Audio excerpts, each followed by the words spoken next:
Chapter 396, Despair for Gu Yundong's Nvel. Sim Gu Yundong shook her head. There's no need for that. Sishan's embroidery skills are good. She plans to make some handkerchiefs and screens to sell. Don't worry, Aunt. She's not someone who's greedy for small gains and has no plans. She even said that she'll pay rent if she stays here. Aunt Ku raised her eyebrows. From what you said, that girl is not bad. So, if you get to know her better, you will find that she is a very gentle person, Gu Yundong said and hurriedly added, Of course, you are also a very gentle person. I don't know if I'm gentle or not. I only know that your embroidery skills aren't good. If you have time, you should learn more from Miss Shin, lest you don't even know how to embroider your own wedding dress. You're already an adult, but you can't even embroider a handkerchief. If your wedding dress is crooked and doesn't look good, it'll be embarrassing. Gu Yundong felt as if her soul had been struck by a blow. Aunt Ku was merciless with her words. Wasn't it good to give her some face and talk about her other merits? Isn't the wedding dress something you can buy? Aunt Ku glared at her. You're planning to buy your own wedding dress? Let me tell you, once you buy it, the entire Yongfu village and even the entire Fengkai County will know that Miss Gu can't even use an embroidery needle. Gu Yundong meekly stopped talking. Didn't they say that the rich family's girls didn't have to embroider their wedding dresses? The embroiderers at home had already made them. They just had to get the new bride to finish the last few stitches. Why did she have to embroider everything herself? Aunt Ku could tell what she was thinking at a glance. She immediately sneered. The problem is that you can't even finish the last few stitches. Gu Yundong said, Are you looking down on me? I'll go look for Shinsidian now. I don't believe that I can't even use an embroidery needle. She turned around and left. Aunt Ku stood rooted to the ground, raised her eyebrows and laughed. You've finally been tricked. However, to be honest, you don't know how to embroider at all. It's really embarrassing. Gu Yundong had honestly learned how to draw the picture from Shinsidian. This was exactly what she was good at. Gu Yundong felt that it was quite simple. However, when she tied all the embroidery threads, she began to doubt herself. Aunt Ku was in despair, and so was Shinsidian, who was teaching her.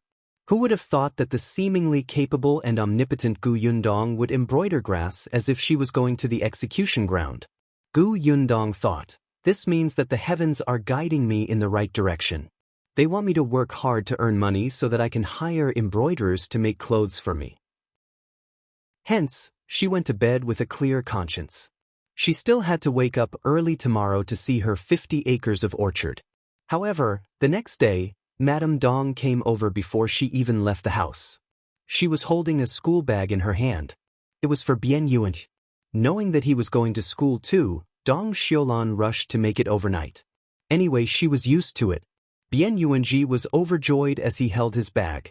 He thanked Madame Dong and carefully placed the brush, ink, paper, and inkstone that Gu Yundong had prepared earlier into the bag. Then he got into the carriage with slight apprehension and followed Gu Yunshu to the school. Gu Yundong had been wondering if he needed her to send him to school on his first day. Later on, she thought about it and decided to forget it. With Yunshu around and the familiar school, there wouldn't be any problems. On the other hand, Madame Dong didn't leave after delivering the bag. Instead, she waited for the two children to leave before getting down to business. Chapter 397, Marriage Proposals Nvel. Sim Yundong. Madame Dong smiled at her. I'm actually here today to propose marriage for Qingyuan. Logically speaking, the marriage proposal should have been discussed between the elders of both sides. However, you know Qingyuan's situation. I watched him grow up, so I'm taking advantage of him now and acting as his elder. As for your family situation, I also know that you're in charge of the family, but you're young and don't know anything about marriage. I've been quite familiar with Aunt Ku recently, so I thought that we should get her to help me with the process. Gu Yundong immediately nodded. She knew nothing about these things. It was naturally better to have an elder who knew. Madame Dong went to talk to Aunt Ku. The marriage proposal process was not simple. They had to hire a matchmaker first. In the countryside, some procedures were not as rigorous, but Shao Qingyuan valued Gu Yundong, so he naturally had to follow the rules. Madame Dong was quite familiar with the surrounding villages and knew which matchmaker had a good reputation and a good temperament. As for the betrothal gifts, Shao Qingyuan would prepare them himself. Currently, they were only to be engaged. The wedding had to wait until Gu Yundong reached adulthood. Moreover, both parties planned to find Gu Dajiang first. After all, he was marrying someone's daughter. How could his father-in-law not be present? Madame Dong and Aunt Ku also pulled Madame Yang over while discussing. Although Madame Yang didn't quite understand, they would still ask for her opinion and patiently explain it to her. Gu Yundong listened at the side and felt dizzy. So there were so many rules? After Madame Dong left, she heaved a sigh of relief and quickly ran to see her 50 acres of land with Tong Shuitao to sober up. Zhao Zhu knew that she was coming, so he quickly brought Gosheng to the field.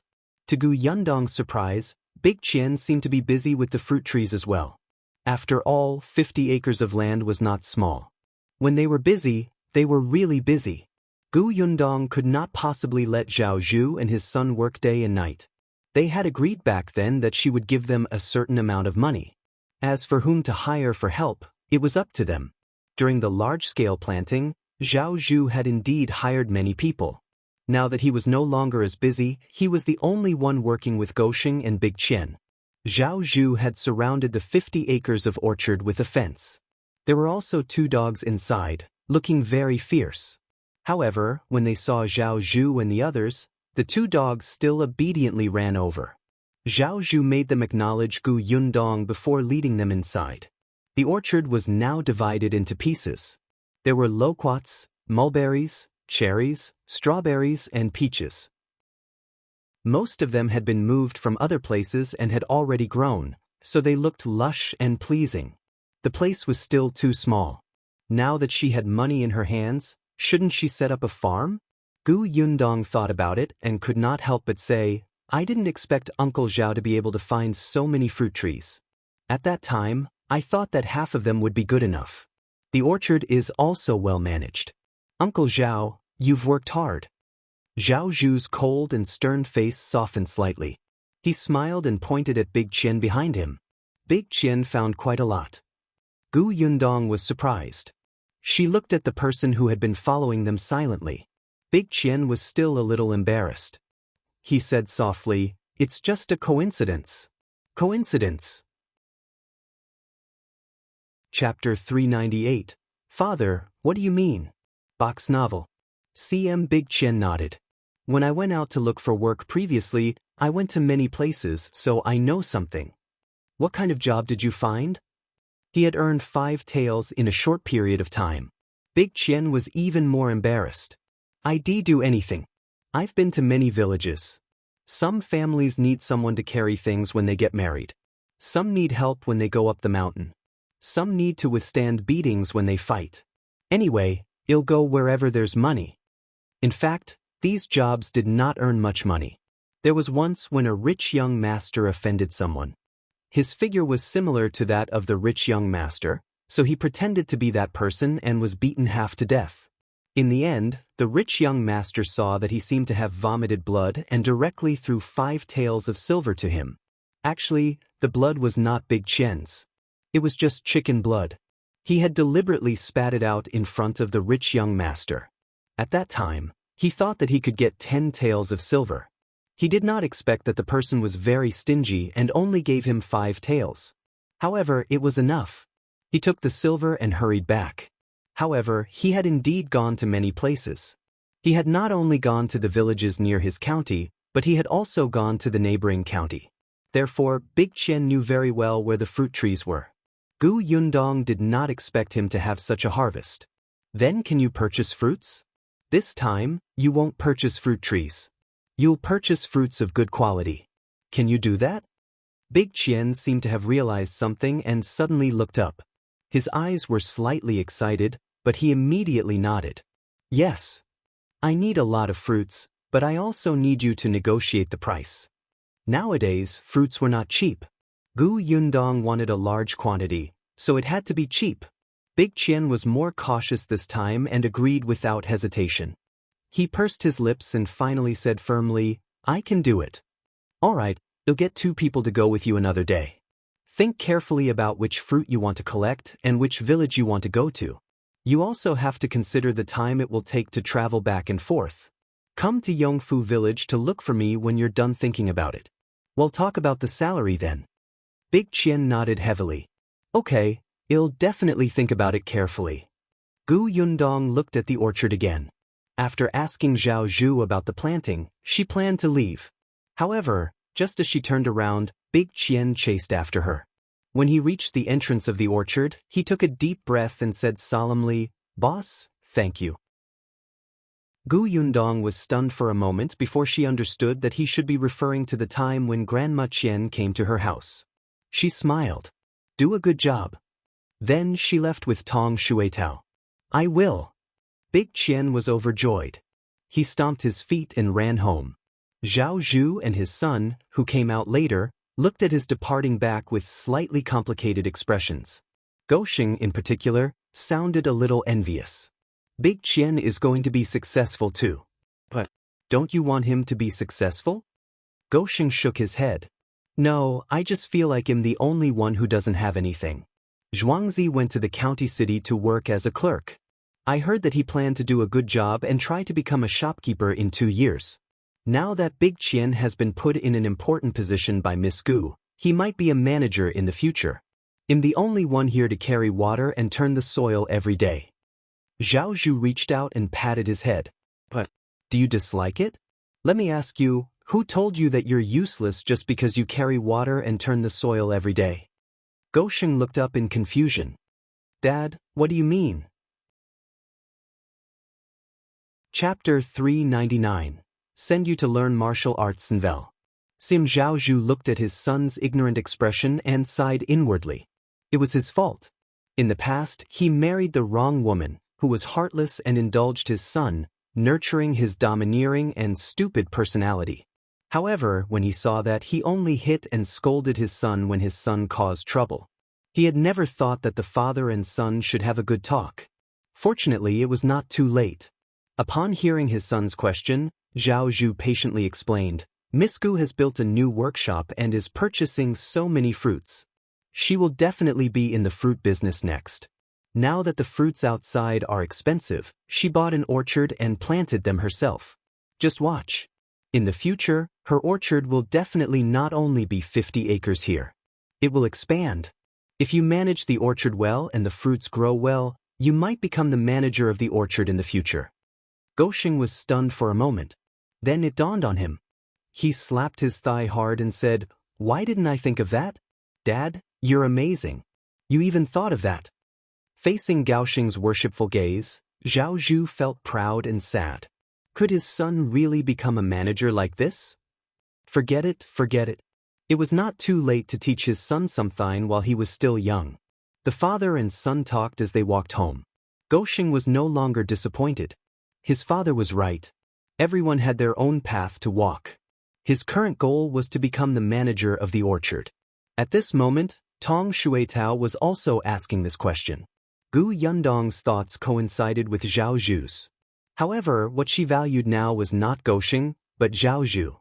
Tong Shuetao did not fully understand, but she seemed to have thought of something else and quickly said, "Then, miss, how can I help? Don't you think I'm strong? Can I follow them to purchase fruits? I can carry 2 big boxes alone." Gu Yundong raised his eyebrows. "You want to purchase fruits? I just think that Big Chen looks like a weak chicken and is easy to beat up. I can help him." Gu Yundong fell into deep thought. Tong Shuetao asked again, "Miss, can I go?" "Shuetao, do you like martial arts?" Tong Shuetao was stunned. Why did the topic change so quickly? However, she still nodded quickly. "I like it. I've been strong since I was young. At that time, I thought that since I can't be a little woman, I'll be a heroine." Unfortunately, she was just a servant and could only carry water and chop firewood. Gu Yundong said, "Brother Shao has been looking for bodyguards to teach Mao and the other 3 martial arts. If you're interested, you can learn with them. However, you're a girl after all, so it's a little inconvenient." "It's convenient, it's convenient." Before Gu Yundong could finish speaking, Tong Shuetao hurriedly expressed her stance. People in the martial arts world don't care about trifles. There's no distinction between men and women when learning martial arts. There's no need to be so particular. Besides, they'll be just watching from the side. If there's anything wrong, just let the escort point it out for me. We won't have any contact. Gu Yundong looked at her anxious expression in amusement. Then, do you want to purchase fruits or learn martial arts? Tong Shuetao was actually in a difficult position for a moment. After a long time, she gritted her teeth and said, "I'll be learning martial arts. If I learn it well, I can protect Mississippi. I'll be even more useful in the future." Gu Yundong smiled. "All right, I'll ask Brother Shao when we get back." Tong Shuetao became happy, and her footsteps became a little impatient. Unexpectedly, just as the two of them reached the entrance of the Gu residence, they saw 4 to 5 people gathered outside. Chapter 400, Eerie Gu Yundong's Nvel. They were still pointing at the house with disdain on their faces. Tong Shuetao only heard their conversation when she got closer. "I knew it. This young lady from the Gu family must have eloped with that wolf cub." "That's right. Otherwise, why would that wolf cub propose marriage as soon as she returned? Gu Yundong hasn't reached adulthood yet, right? Why is she in such a hurry? Is she pregnant?" When she said this, the people around her widened their eyes. It couldn't be, right? Tong Shuetao was furious. "You gossipy old women, I'll tear your mouths apart." As she spoke, she pounced on the person who had spread the most rumors. The few of them immediately turned their heads and retreated. As they retreated, they saw Gu Yundong standing at the back and looking at them coldly. Gu Yundong was smiling, but this smile reminded them of the day when she had ruthlessly whipped Hu Liang with the sole of her shoe. All of them immediately felt their faces hurt. Miss Gu, we're just spouting nonsense. Don't take it to heart." That's right. We're just watching the show. We're leaving now. We won't disturb you anymore." Gu Yundong looked at them one by one. They were still those people. Weren't they the gossipy old women that Aunt Ku had memorized? Now they were bold enough to come to her door. Gossip gave people courage? "I'm just curious. Since you're afraid of me and know that Shao Qingyuan is a wolf cub who doesn't show any mercy, how dare you talk behind our backs and ruin our reputation? But aren't you afraid that the two of us will join forces to take revenge?" The faces of those old women instantly turned pale. The person who was grabbed by Tong Shuetao that was about to tear her mouth apart forgot to resist. The corners of her mouth were fiercely pulled open and almost cracked. Gu Yundong glanced at them again and said meaningfully, "I hope you won't regret it." With that, she strode through the door. The few old women's bodies were a little weak. "She won't really cause us trouble, will she? Let's go, let's hurry home." The door was cleared in an instant. Tong Shuetao looked outside and finally reported to Gu Yundong in satisfaction, "They're all gone. Miss is indeed impressive.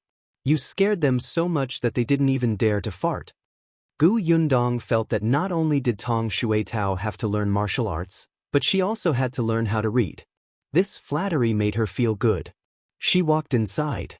Before she reached the central room, she heard an unfamiliar voice. Gu Yundong paused for a moment before continuing forward. When she got closer, she realized that the person who spoke was dressed like a matchmaker. She was counting Shao Qingyuan's merits. When she saw Gu Yundong, her eyes lit up. "Oh, she's indeed a good-looking girl. No wonder young Master Shao values her so much." Gu Yundong pursed her lips. At Aunt Kest's signal, she shyly walked to the back and sat down. Shao Qingyuan was also there, but his clothes looked wet. There were 2 geese beside his feet. Just as she was feeling puzzled, Dong Xiulan whispered in her ear. Qingyuan heard that it's best to bring 2 wild geese to propose a marriage. It's for good luck. He went to catch wild geese overnight. His clothes were wet, but he didn't have time to change. The geese rested by the water. It was unknown where Shao Qingyuan was squatting and waiting for them, but he looked a little disheveled. She glanced at the matchmaker who was chatting happily with Aunt Ku and gave Shao Qingyuan a look before silently leaving the central room. Not long after, Shao Qingyuan also came out to the backyard. Gu Yundong pinched his sleeve, and Shao Qingyuan held her hand. Gu Yundong was speechless. She just wanted to know how wet his clothes were. She did not want to hold his hand. She glared at him.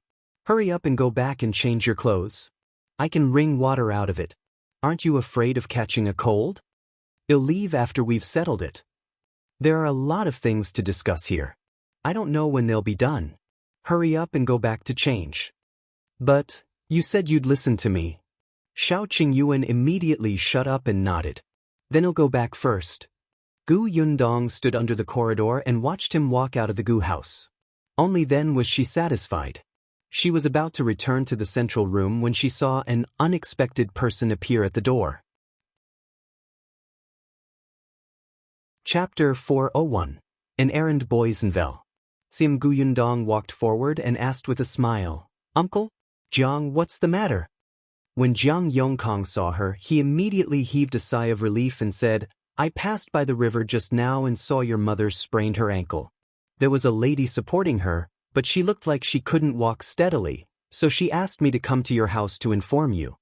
Gu Yundong hurried out. Thank you for coming to tell me. Jiang Yongkang led the way. It's nothing. No matter who it is, they will help. It's just that I'm a man and can't support your mother. I can only help run errands. As he spoke, they saw Shen and Madame Yang walking over carefully. Shen had come to the river to wash clothes. She was now living with the Gu family. Although Gu Yundong had taken good care of her, she did her own things. Sometimes she would help the Gu family with some work. As for Madame Yang, she was used to doing chores in the past. Although there were already servants at home now and she didn't have to wake up early and work late at night, she couldn't change her habits in a short time. If she didn't do something, she would feel at a loss. Gu Yundong did not hold her back. If she wanted to cook, she could cook. If she wanted to wash clothes, she could wash them. If she wanted to play with puzzles, she could play. She could also sleep or rest as long as she was happy. Today, she saw that Shen was going to wash clothes, so she carried a small basket out. There were only 2 old clothes that she had found. Shen took care of her and coaxed her to sit on a rock to chat with her. She was fine at first. Unexpectedly, when she was about to stand up after washing her clothes, she almost fell. Madame Yang panicked and immediately rushed up to help her. However, while Shen was safe and sound, Madame Yang sprained her ankle. This place was close to the foot of the mountain, and the girls and women in the village rarely washed here. Shen did not see anyone, so she helped Madame Yang back. However, she was thin and weak, so it was especially difficult for her to walk. Fortunately, Jiang Yongkang saw them and went to the Gu family to call for help. When Gu Yundong came over, she squatted down and carried Madame Yang on his back. Jiang Yongkang was surprised. Miss Gu is so strong. Gu Yundong smiled. I've trained.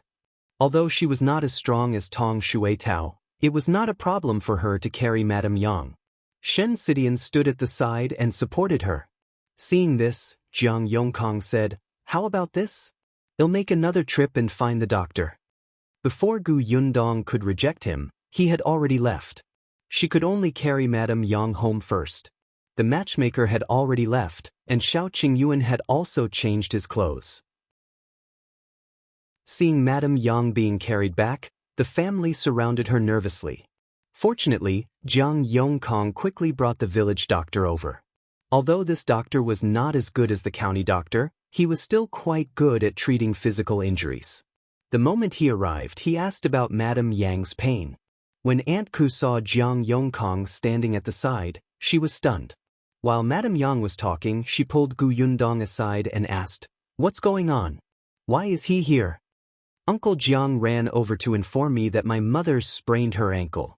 Later, he sent for the doctor. Aunt Ku nodded and walked back with Gu Yundong.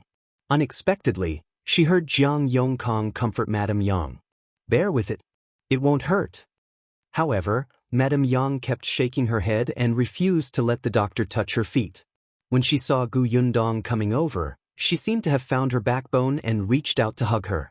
She stretched out her trembling feet for the doctor to treat her. Jiang Yongkang. Chapter 402. Closing the Workshop's Novel. As long as Gu Yundong was by her side, Madame Yang was not afraid of pain.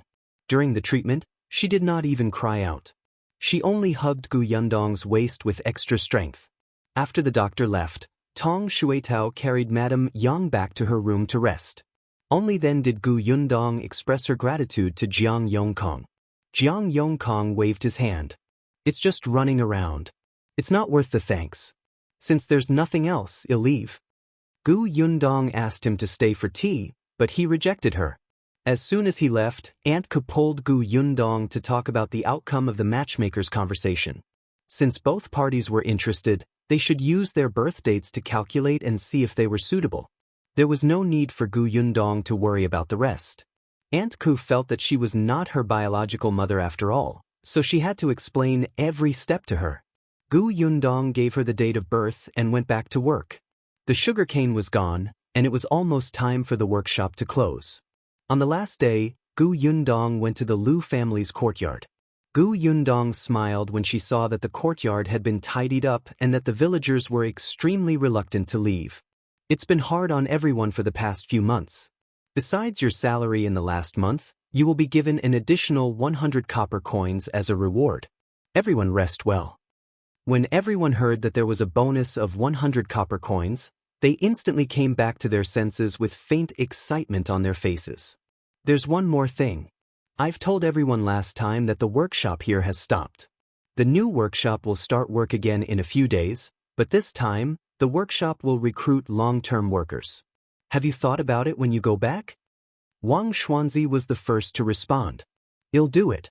In any case, his family only had 2 acres of land and did not grow much crops. His wife could completely handle it alone. Before he worked in the Gu family, he had been looking for jobs for more than half a year. However, not only could he not find good work, but his salary was also low. He also had to spend money on food and accommodation outside. Wang Xuanzi felt that there was no better job than working in the Gu family. It was close to home, and he could help if anything occurred to his family. Moreover, the salary was high and stable. Most importantly, he had only been working in the Gu family for a few months, and his family had already eaten meat 3 to 4 times. His wife and children looked much better. Su Hua also raised her hand anxiously. Me too. I'll do it too. After Su Hua got married, she was originally cooking, washing clothes, and taking care of the children at home. Occasionally, she had to go to the fields. Every day, she was so busy that her feet did not touch the ground, but she was still despised by her mother-in-law, who said that she was lazy all day and did not serve the man well. Su Hua felt wronged. She was not the only one who came to the Gu family's recruitment that day. Her sister-in-law was also there. She did not have much hope at that time. She did not expect that she would be chosen instead of her sister-in-law. From then on, her status in the family rose steadily. Her mother-in-law's expression improved, and her sister-in-law stopped being sarcastic. When she returned, not only did she not have to serve her husband, but her husband also gave her foot wash. This treatment had never happened before. Su Hua understood how important this job in the Gu family was to her. It didn't matter how much the salary was. Anyway, the family didn't split up. She had to hand over the monthly earnings to her mother-in-law. However, the feeling of having a say at home was completely different. Sometimes, the Gu family would even give them some food as a reward. She could bring it back and keep it. Therefore, when the Gu family said that they wanted to recruit long-term workers, Su Hua accepted without even thinking about it. Not only her, but the others also agreed. Even if they were paid less, they still wanted to stay. However, they did not expect that the treatment of the long-term workers would also make them excited. Chapter 403. The Gu family is recruiting long-term workers in Vel. CM Gu Yundong counted, and in the end, 12 people agreed to stay. After all, long-term workers were different from short-term workers. They signed long-term contracts and had many restrictions. If you suddenly quit midway, the boss could sue you. These people had a lot of work to do at home, so they had no choice. The Liu family had originally rented the courtyard to Gu Yundong as a temporary workshop. The 3 of them worked here as temporary workers. Now that they were going to sign a long-term contract, only the couple agreed. As for Father Liu, firstly, he was old and secondly, there was other work at home. Someone had to do it. Gu Yundong had an idea of what to do. She said, "Since you've decided, well, sign a contract tomorrow.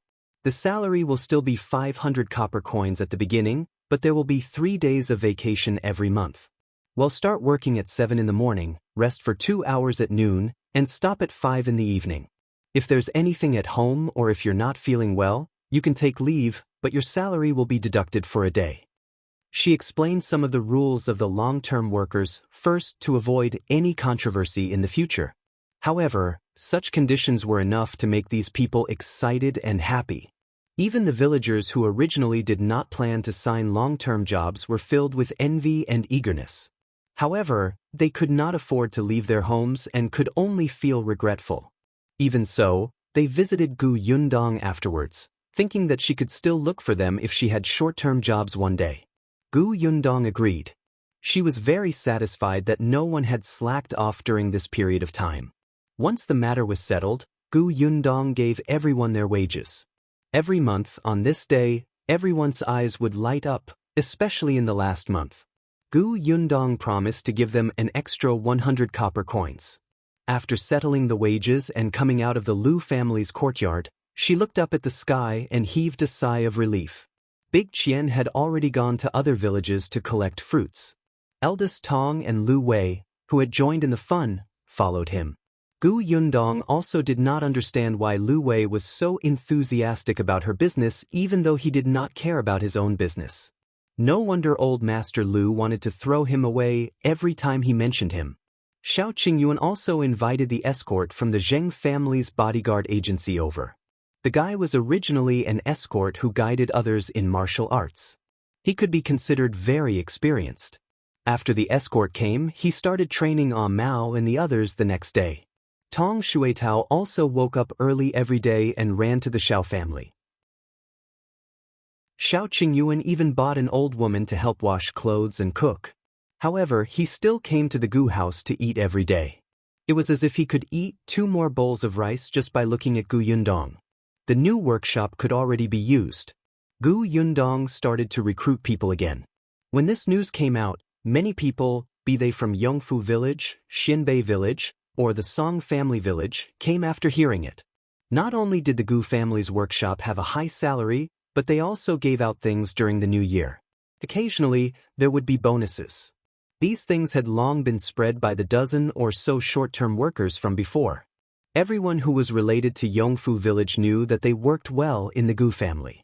As a result, many people came. Gu Yundong was shocked when she opened the door in the morning. She only planned to recruit 30 people this time. Everything had to be done slowly. After all, she did not know the fruit production here. If she recruited too many people but did not have much work, wouldn't she suffer a loss? Hence, she told everyone the number of people she needed and told them to be mentally prepared. She did not want too many people. Then she got everyone to line up. The person sitting at the desk taking notes was the second son of the Tong family, Tong, and previously, this person was the fastest and most diligent when he learned how to read. Now that a few months had passed, he could recognize the basic words. Chapter 404, Why Don't You Want Me? Box Novel. CM Gu Yundong intended to train Tong and to be the manager of the workshop. This time, she might as well let him record everything during the recruitment. Tong was very nervous. He had always been the type to work silently. He did not expect his boss to value him so much. Now that he was holding the brush, he had to restrain himself with all his might to not tremble. The crowd in front was noisy. The young lady was talking and answering many people's questions. Suddenly, a cup of water appeared in front of him. Tong looked up and saw Shinsidian pointing at it. This is jasmine tea. Try it. If you're still nervous, you can take a deep breath or hold your hands tightly. It might be useful if you tense up your body for a while. Tong was stunned. He subconsciously did as she said and actually felt much better. He raised his head in surprise and said gratefully, "Thank you, Miss Shen." "No need. A doctor told me this before. If you're nervous in the future, it'll be much better when you do this." Shinsidian smiled and handed another cup of water to Gu Yundong. When she saw Shao Qingyuan, She silently handed the cup to Mao and asked him to pass it to him. Shao Qingyuan had brought Mao to suppress the situation.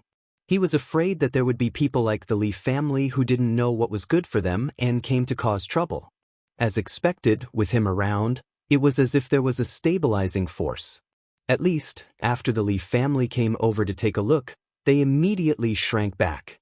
The villagers had already lined up obediently. Gu Yundong took a look and said, "The Gu family's workshop is for food, so the minimum requirement is to dress neatly and cleanly. Those who can wring a pile of mud out of their sleeves don't have to queue." The crowd immediately buzzed, especially those who had not showered, washed their hair, and changed their clothes for a few days. They immediately wished they could hide their sleeves. Slowly, some people came out of the group, and a few people simply ran home and quickly washed their hair and changed their clothes before coming back again. But Gu Yundong would not wait for them. She began to call for people and ask about their situations. Although she had given preferential treatment to her fellow villagers this time, if there was anyone good in the neighboring villages, she would naturally want them. After stating her basic request, she sat at the side and waited for Tong'an to handle everything. After relieving his nervousness, Tong'an raised his brush again. It actually made people feel uneasy when facing him. As long as he asked, the villagers would answer honestly. Tong'an nodded as he took notes. When he felt that someone was capable, he would make them stand on the left and wait for Gu Yundong's screening. However, just as he chose the 15th person, Gu Yundong suddenly said, "Not this person." Tong'an was not the only one who was stunned. The villager also looked up in surprise. He thought that he was dressed appropriately and was clean. His hair had just been washed this morning, and he was much more energetic than the previous candidate. Moreover, he had the experience of doing short-term work outside. He was also agile and wouldn't slack off. Why didn't she want him? When the Gu family recruited short-term workers, if he hadn't already found a job in the county city, he wouldn't have missed it. This time, he was originally full of confidence. After all, compared to Wang Xuanzi, who was next door, he felt that he had a lot of advantages. Even though he was afraid of Shao Qingyuan, this person couldn't help but ask, "Why? Why don't you want me? Which part of me doesn't meet the requirements?" Shao Qingyuan frowned. That person was terrified and could not help but take a small step back. However, he still looked at Gu Yundong stubbornly. Chapter 405. Holding a Grudge. Senvel. CM Gu Yundong did not ask Shao Qingyuan to appear. She just calmly took a sip of tea and smiled at the person. After a while, seeing that the person was getting impatient and irritable, she said, "Why don't I want you?" She raised her eyebrows. "You might as well go back and ask your wife." That person was stunned. Ask his wife? His wife was also here. He turned around to look for his wife. Sure enough, he saw his wife, who was also puzzled, behind the crowd. That person took a few quick steps forward and couldn't control his volume when he was in front of her. He asked loudly, "Tell me, what did you do? Why don't they want me?" His wife shook her head in confusion. The next moment, she suddenly reacted. "No, it can't be, right?" Her expression changed instantly. The man in front of her naturally saw it and immediately roared, "What's going on?" I only gossiped about the Gu family's girl last time." "What gossip?" "I just said that she hasn't been back for a few months and she might have run away with the wolf cub." The more she spoke, the softer her voice and the paler her face became. The man felt as if he had been struck by lightning. He knew that his wife was a little gossipy, and she could talk about every little thing in the village for half a day. In the past, he did not take it seriously. Which one of the villagers who had nothing better to do was not like this? However, he didn't expect her to gossip about the Gu family and Shao Qingyuan. She could be so stupid to talk about the two people that she could not afford to offend. Most importantly, they knew about it. The man was so angry that his hands began to tremble. It was fine if this prodigal woman couldn't help the family properly, but she even destroyed the job he had been longing for. His wife saw that he was furious and hurriedly apologized to Gu Yundong. "Miss Gu, I was wrong. Look at my husband. He's very capable. You won't lose out if you hire him as a long-term worker." Gu Yundong smiled. No matter how good he is, I won't accept him. Since he wants to be my family's long-term worker, he'll be your boss. I can't afford such a long-term worker who dares to ruin his boss' reputation. The man's tense nerves finally snapped with a bang. He reached out and hit his wife ruthlessly. I must have been blind to marry such a troublesome woman like you. You do nothing all day long and even complain about this and that. They'll beat you to death. The woman was so frightened that she ran around. Mao received Shao Qingyuan's gaze and pulled them out of the team, then let them fight as they pleased. Yundong secretly sneered. When she looked at the crowd again, she saw several women with pale faces and anxious expressions. Under everyone's gaze, she took out a small notebook. After flipping through 2 pages, she said, other than the one just now, there's also Deng Dania's family, Li Fu's family, Qingyuan's family, and Li Wugi's family. I don't want any of them. Everyone's expressions were strange. You actually recorded them in your notebook. Are you afraid that you'll forget them? The expressions of the families who were called out looked very dangerous. They all turned around to look for their wives. Only Li Fu was at a loss. My wife died a long time ago. Yundong glanced at him. Oh, your daughter-in-law was quite enthusiastic when she gossiped. Li Fu's expression changed drastically, and his body trembled with anger. Better marry a smart wife than a pretty one. It was really the ancestors' wise saying. Look at them. All of them had been harmed by their us-tongued women. The women had already run away. The men from the families chased after them. After they left, Yundong closed her notebook. If anyone feels that I did something wrong, you can bring it up. Who would dare? Chapter 406, Chen Family's Envel. No one raised any objections. Instead, someone said very cleverly, I think Boss Gu is right.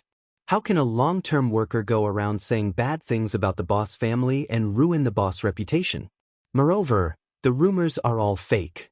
They're spouting nonsense without any evidence. This is because their minds are not clear and there's something wrong with their thoughts. Yo, this one can talk. Yundong had a preliminary impression of this person, but she did not say anything. Quite a number of people chimed in and criticized those women. Even those who had been screened were on Yundong's side. After all, who knew if they would be chosen next time? Yundong was very satisfied with the effect and asked Tong'an to continue. Tong'an had chosen a total of more than 40 people. He felt that these people were not bad. Next, she asked Yundong to choose another 20 people. After all, she had to count the people who had previously worked for her family. In total, she had recruited more than 30 people. In the end, they confirmed that there were 22 people from the local village and 11 people from the other villages. Chen Liang had been watching from the beginning to the end. At this moment, he was smiling and was extremely satisfied. In the past 6 months, Yongfu village had slowly risen because of the Gu family's workshop. There were many people who repaired houses. As he walked on the village road, he could even smell the fragrance of meat from time to time. Even the matchmakers came frequently. In the future, Yongfu village would probably have to walk in front of other villages. As the village chief, he was proud. Yes, outstanding. On the other hand, Madame Zhou, who was beside him, tugged at Chen Liang's sleeve and asked softly, Our family really? Chen Liang turned around and glared at her. What's wrong with our family? Isn't second son also working at the Gu family? He's pretty good. But the first son, Chen Liang pulled a long face. If he wants to work here, then he should come himself. If he meets the requirements, the Gu girl will hire him. If he doesn't come himself, do you want the Gu girl to invite him? How shameless. Madame Zhou sighed. Her first son had been working in town. Not long ago, a relative of the boss came over and took over the position of her first son. Her first son could only bring his wife and children back. Now, he was doing farm work at home, but how many years had it been since he went to the fields?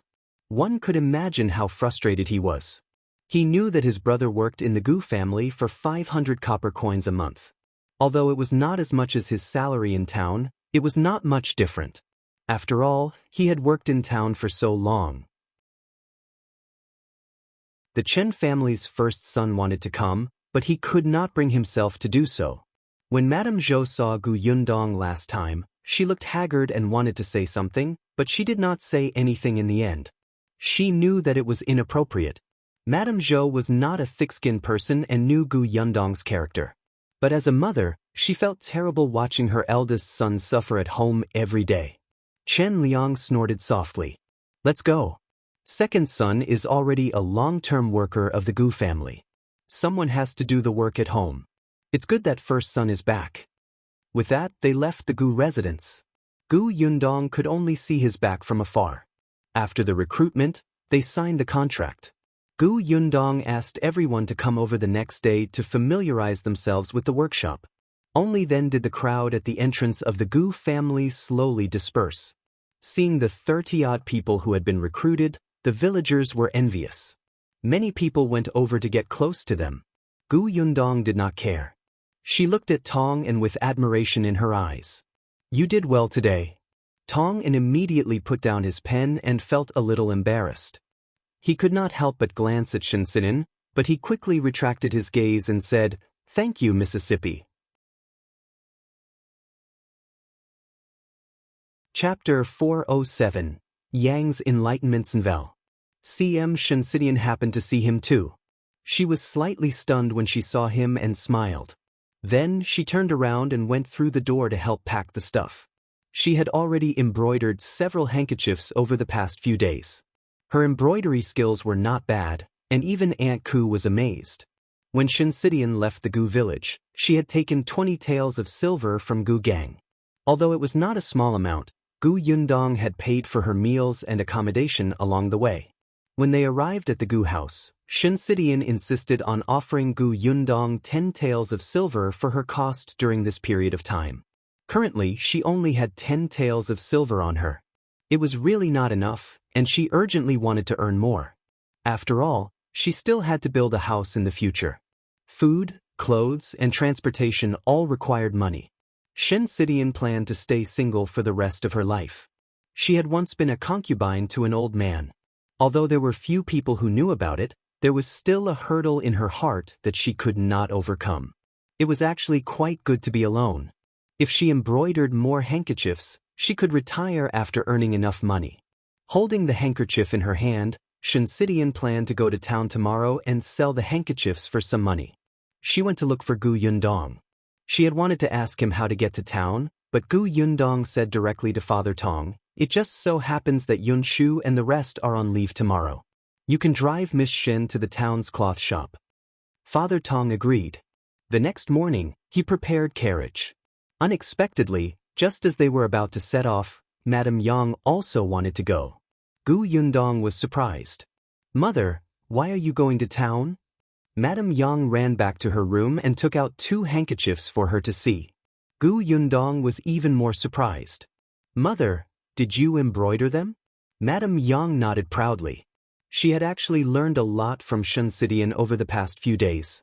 Seeing Shinsinan embroidering at the side, she was also busy with her needlework. Madame Yang was a calm person. Compared to Gu Yundong's terrible skills, Madame Yang seemed to be talented in this aspect. With someone teaching her, she actually did quite well. Even Shinsinan did not know that she had secretly embroidered too. After taking a closer look, she realized that they were actually quite exquisite. "Mother, are you planning to sell the handkerchiefs too?" Gu Yundong was pleasantly surprised and could not bear to part with them. Madame Yang nodded. "In exchange for money?" Shinsinan smiled. "Then give me the handkerchiefs and I'll help you sell them, okay?" Madame Yang suddenly hid the handkerchiefs behind her back.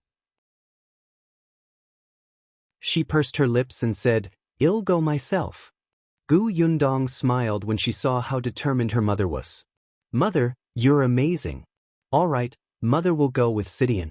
I'll get Shui Tao to follow you."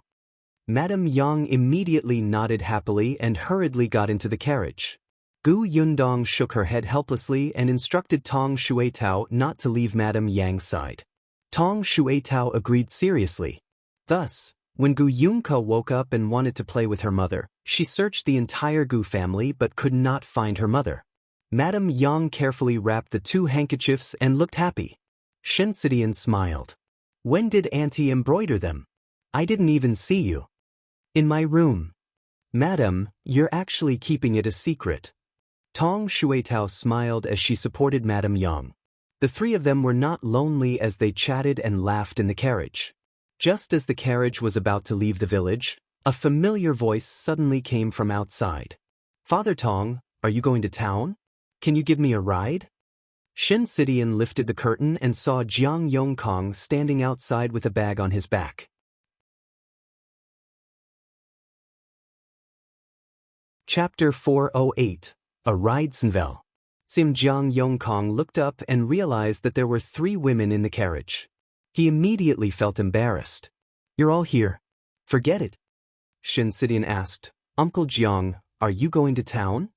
Jiang Yongkang nodded and smiled gently. I haven't been back for a long time. I'm going back to see my grandson with some dried mushrooms for them. I dried them myself. He patted the bag on his body. Then come up. We're going to town too. They had gotten his help last time. Could it be that they were unwilling to even give him a ride? This isn't a good idea. Tong Shueo didn't like his hesitation and said, What's the matter? You can just sit outside with my grandfather. Madame Yang also nodded. Jiang Yongkang thanked him and got into the carriage. Father Tong chuckled. Hold on tight. The carriage set off again. However, the 3 people in the carriage who were originally chatting happily could not say anything because there was an unfamiliar man outside. Jiang Yongkang was also very quiet. Occasionally he would talk to Father Tong in a low voice. The carriage arrived in town not long after. Jiang Yongkang bade them farewell and left with his bag. Father Tong had been to this town a few times and knew where there was a cloth shop. He immediately rode the carriage to the largest cloth shop. Tong Shuetao accompanied Madame Yang and Shinsidian in. Father Tong found a place to park the carriage and waited for them. After an unknown period of time, he finally saw the 3 of them coming out from afar. However, compared to their expressions when they entered, the 3 of them had very ugly expressions. His granddaughter clenched her fists and looked like she was about to hit someone. Father Tong hurriedly went forward. Before he could ask, he heard Tong Shuetao's indignant voice. She's too much of a bully. Seeing that we're strangers, she kept lowering the price. 5 copper coins per piece. We even used our own embroidery thread and fabric. How shameless of her. Father Tong quickly asked, What happened? Tong Shueo said, The lady boss of that cloth shop is a good-for-nothing. At first, when she saw that we were dressed well, she thought that we were going to buy things. In the end, when we asked her if she wanted embroidered handkerchiefs, her expression changed on the spot. When she saw Miss Shin's handkerchief, she kept despising it and only gave us 5 copper coins. It was as if she was dismissing a beggar. Father Tong couldn't help but frown. Although he didn't know much about this, he heard from his wife and Aunt Ku that Miss Shin's embroidery work was something that few people could compare to. Anyone who knew a little about the market would pay at least 20 copper coins for a handkerchief. I know another cloth shop. Why don't we go there and take a look? Shinsidian nodded. Yes, let's take a look at more shops. We can compare them. The 3 of them walked in the direction of the carriage. Father Tong could not help but say, Actually, the town can't compare to the county city. Why don't you go to the county city and ask? Shinsidian held her forehead. At that time, I thought that since the town was close, I could just walk over myself. I didn't want to trouble Father Tong to bring me over. Who knew that when Yundong heard that I was coming over, she would ask you to drive me? She didn't expect Madame Yang to follow too. How is this troublesome? I have to send the 2 young masters to school every day. It's by the way. Shinsidian shook her head. Yunshu and Yuanji went early. You went in as soon as the city gate opened. You came back immediately after sending them off. I heard that most of the cloth shops in the county weren't open at that time. How could I make you wait? Chapter 409. Madame Yang is unhappy Zenvel. When Father Tong heard this, he could not help but rub his head. He chuckled and did not know how to answer.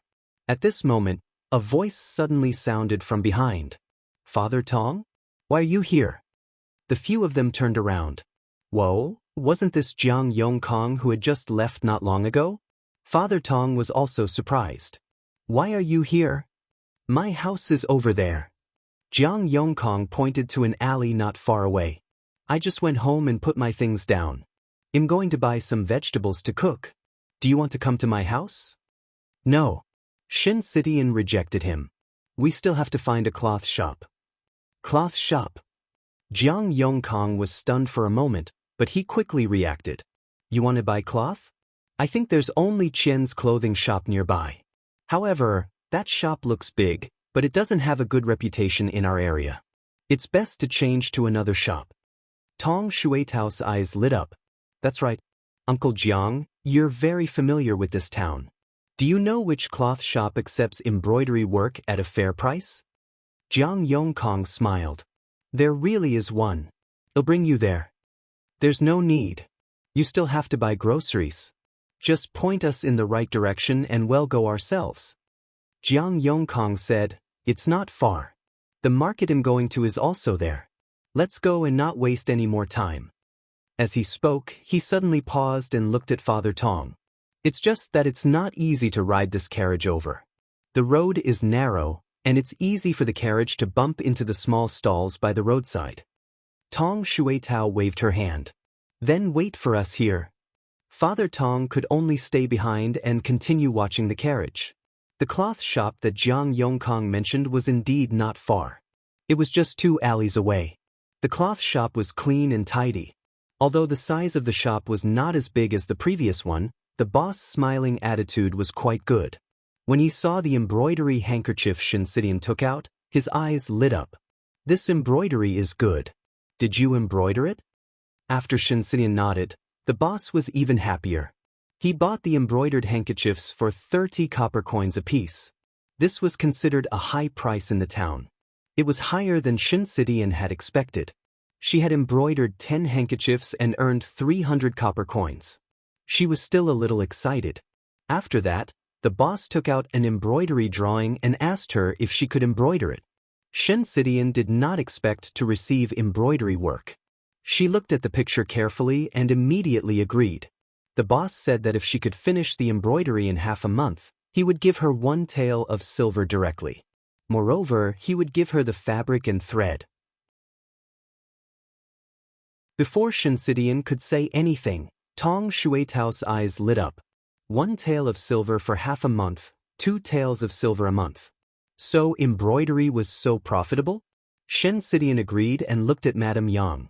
Auntie, where's your embroidery handkerchief? The boss was stunned.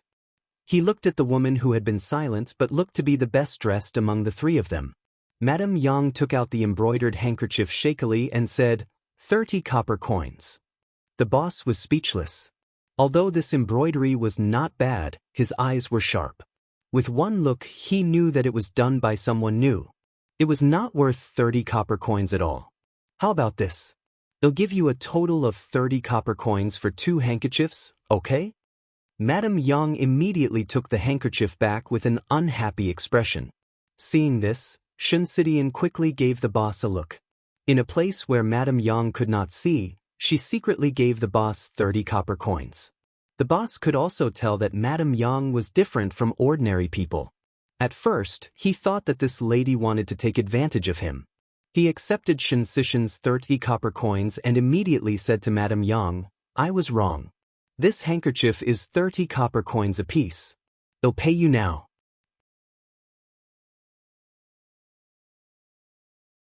Chapter 410. Don't disclose your wealth, Senvel. See, Madame Yang looked up and was indeed happy. She happily took the copper coins and counted them one by one. The boss didn't chase her away. He even thought that this person was quite interesting. It seemed that her family also indulged her. In this world, many people with bad brains were despised by their families. This madam was already very happy. Shinsidian and Tong Shuetao looked at each other and did not say anything. After Madame Yang finished counting, the 3 of them left the cloth shop. Unexpectedly, after walking out of the door, she saw Jiang Yongkang still standing there waiting for them. Shinsidian said, Uncle Jiang, you don't have to wait for us. It's not troublesome. It's still early anyway. How is it? Did it go smoothly? It went well. I have to thank Uncle Jiang. Otherwise, I really wouldn't have been able to find this shop. Jiang Yongkang waved his hand. You're too kind. You even gave me a ride.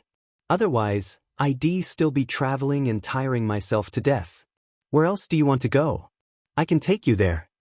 Shen Sidian was about to refuse when Madame Yang said, I want to buy something.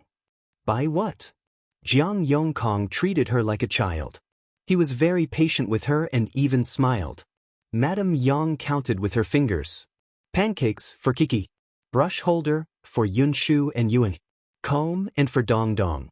That's all. Tong Shuetao choked. But madam, you don't seem to have enough copper coins. Although these items could be bought at a stall, there were 2 brush holders among them. It was hard to say. 60 copper coins seemed to be a lot, but it was not enough to buy everything. Unexpectedly, Madame Yang raised her eyebrows proudly and suddenly took out a money bag. She shook it slightly. I have it. There's silver inside. The few people standing beside her could clearly hear the sound of silver pieces swaying inside. Jiang Yongkang hurriedly said, quickly put away the money bag. Don't reveal your wealth, lest you're targeted.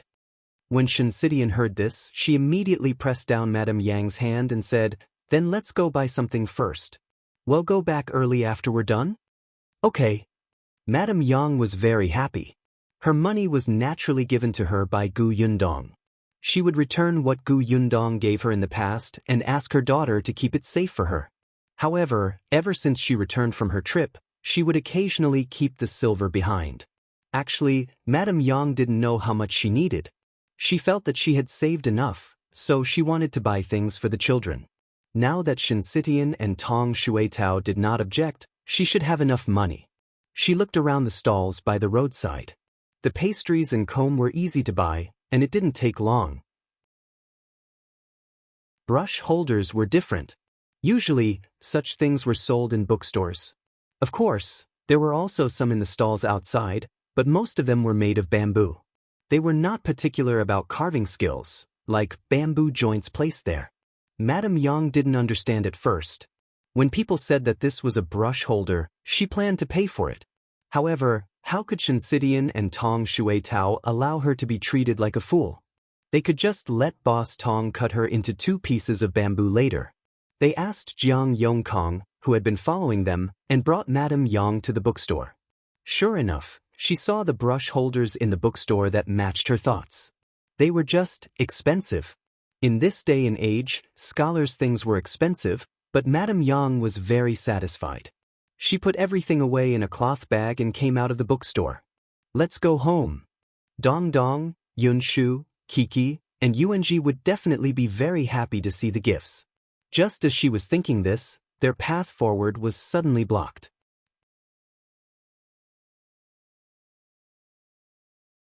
Chapter 411. Call for help? Beat them up, Sinvel. See, Madame Yang looked up and met a pair of greedy eyes. That person stared at Madame Yang's hand and smiled. She looks like a fat sheep. As soon as he said that, 4 or 5 people around him laughed. The few of them slowly approached them. Shen Sidian immediately shielded Madame Yang behind her and cursed in her heart. It seemed that these people had seen the money bag Madame Yang took out. As expected, one should not reveal their wealth. Jiang Yongkang took a step forward and made Shen Sidian retreat as well. He stood in front of the 3 women. I'm from town after all. I'll talk to them. His gaze became sharp as he met the eyes of those sloppy people. He said, You want to rob me in broad daylight? My home is in this town. There are many familiar families nearby. As long as I shout, everyone will come out to help me. At that time, they'll send you straight to the police office. You won't end well. The few of them looked at each other, but the leader looked unconvinced. Who are you trying to scare? I've been following you for a long time. I can tell at a glance that you're not from this town. Otherwise, why would you have to ask someone to find a bookstore? They're not, but I am. The leader sneered. All right, then shout. As he spoke, he rushed over. Jiang Yongkang was about to open his mouth when a gust of wind suddenly flashed behind him. He was stunned for a moment. When he took a closer look, he saw that Tong Shuetao had already stood in front of him. Miss Tong, don't be afraid. I can call for help. What are you calling for help? Just beat them up. Tong Shuetao grabbed the wrist that had rushed in front of her and bent it down fiercely. She kicked his stomach and directly sent him flying. The few people who rushed over from behind were stunned. They looked at this woman who was not even as tall as their shoulders in disbelief.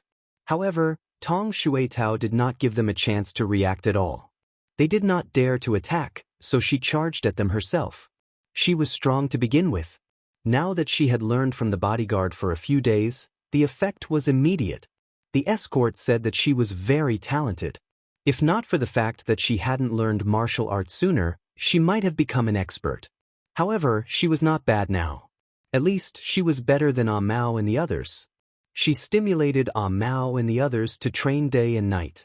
They were afraid that it would be too embarrassing for her to left them far behind. Now that she was facing such lowly people, they were beaten up effortlessly. This was also the reason why Yundong was assured to let Madame Yang go out. With Tong Shuetao accompanying her, safety could be guaranteed in such a small town. Looking at the hooligans lying on the ground moaning, Tong Shuetao was disdainful. You're so weak that you're a burden to me even if I use you as sandbags. How dare you try to rob me? You woman. The gangster's hand was almost broken. He was in so much pain that he couldn't speak. Tong Shuetao pressed a foot on his chest. What do you want to say? Tell me, I'm listening. As she spoke, she exerted force. The hoodlum couldn't breathe, and his eyes began to turn white. Shen saw that there were more and more people watching the commotion and quickly pulled her back. Let's go. Your grandfather is waiting. Tong Shuetao nodded and ran to Madame Yang's side, looking like she was protecting her. Shen looked down at the person on the ground and secretly clicked her tongue. As expected of Yundong's disciple, the master and servant's personalities were becoming more and more similar. She shook her head and quickly followed Madame Yang. After walking for a while, she realized that Jiang Yongkang was not following them. Chapter 412. Like a mother's unveil. CM Shen turned around and saw that the person was still dumbfounded. She turned back. Uncle Jiang? Jiang Yongkang suddenly came back to his senses and blinked blankly. What's wrong? Let's go back. Oh. Jiang Yongkang nodded and followed. After taking a few steps, he couldn't help but look back at the people who were still moaning on the ground. He had heard that Miss Gus' maidservant was very strong, but he did not expect her to be so strong. To think that he had been so eager to convince the other party just now so that he wouldn't suffer a loss. When they reached the carriage, they saw Father Tong waiting anxiously. When he saw them coming over, he asked curiously, "What took you so long? I almost went to look for you." "We bought some things." Shen did not mention that they had encountered hooligans, lest he worry. When Jiang Yongkang saw them get into the carriage, he said goodbye. "You guys can go back. I'm going home with groceries too." Tong Shuetao asked him softly, "Uncle Jiang, if you stay in this town, what if those hooligans find trouble with you again?" "Don't worry, they'll just stay at home for a day. I'll return to Yongfu village tomorrow. Besides, I've lived in town for so many years. I really know my neighbors. When the time comes, I can just shout and someone will help me. You guys can go back." Only then did Tong Shuetao relax and crawl back into the carriage. In the group, only Madame Yang's expression did not change much. After all, when they escaped from the famine back then, she had encountered many such robbers. Dong Dong could deal with them in a few moves. Dong Dong was not by her side today, and she panicked at first. However, when she saw Tong Shuetao attack, looking no different from Dong Dong, she was relieved. At this moment, she was still holding the few things she had just bought preciously. When she reached home, she did not see Yundong. She only saw Yongkang pouncing at her. She could not wait to give her the pastry. "Kiki eat." The little girl was stunned for a moment, and her eyes lit up. "Mother, did you buy it for me?" Madame Yang nodded and held her hand as they walked in. Yunshu and Yuanji were indeed in the study, reading quietly and obediently. Madame Yang dug around in the bag and took out the brush holders. "Here."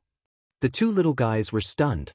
They looked at the exquisite brush holders and could not recover for a moment.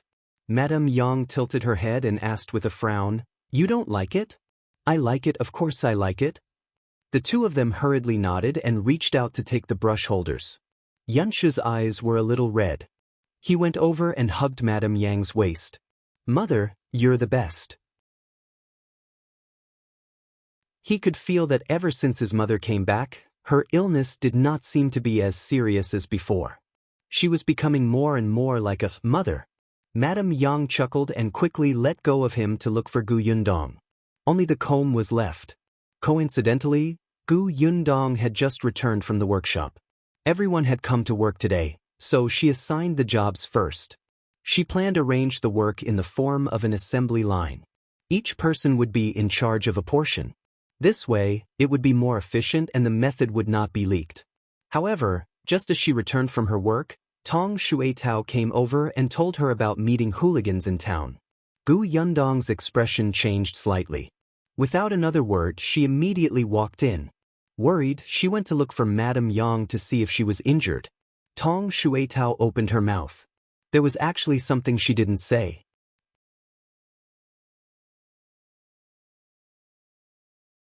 Chapter 413.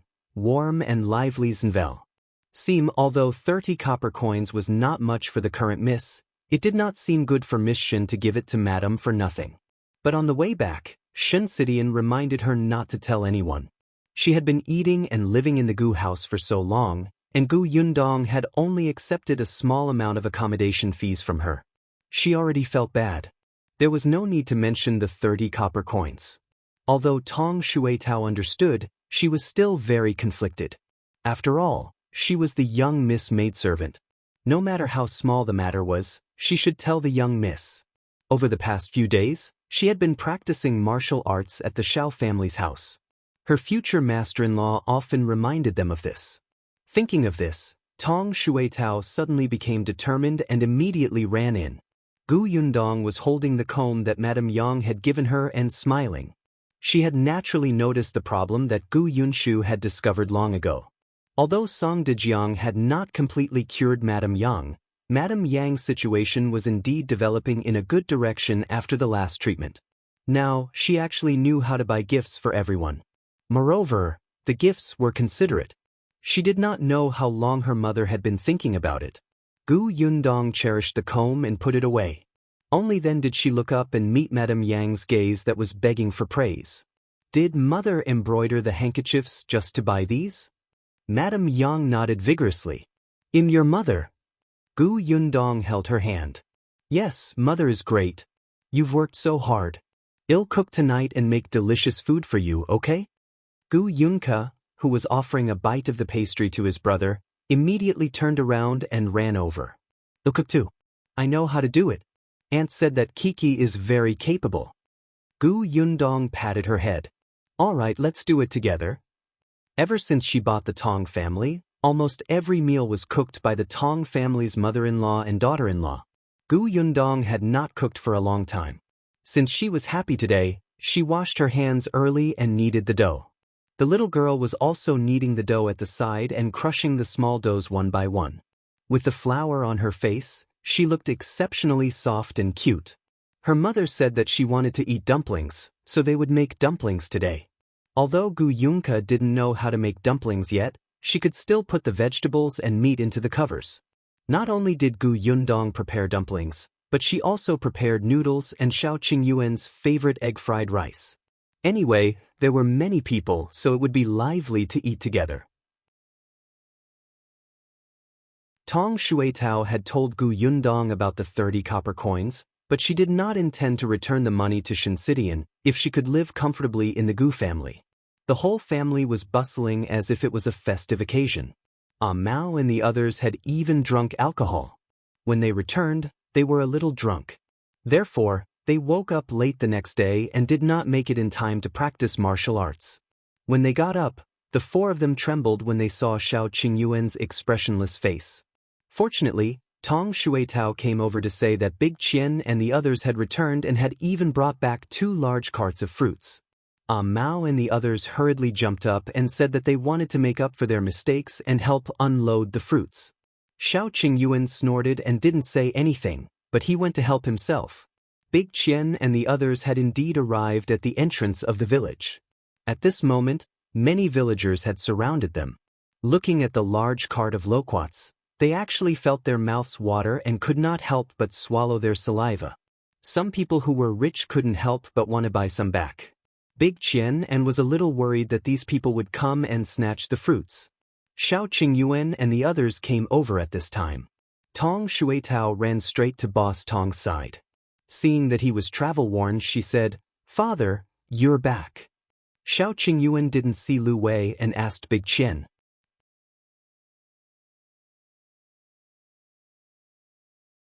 Chapter 414, Sneaky Zenvel. Unexpectedly, the corners of Big Chen's mouth twitched as he said, "Young Master Lu bought 2 big boxes himself and brought them home first." Shao Qingyuan was speechless. So this was the reason why he was so enthusiastic about collecting the fruits?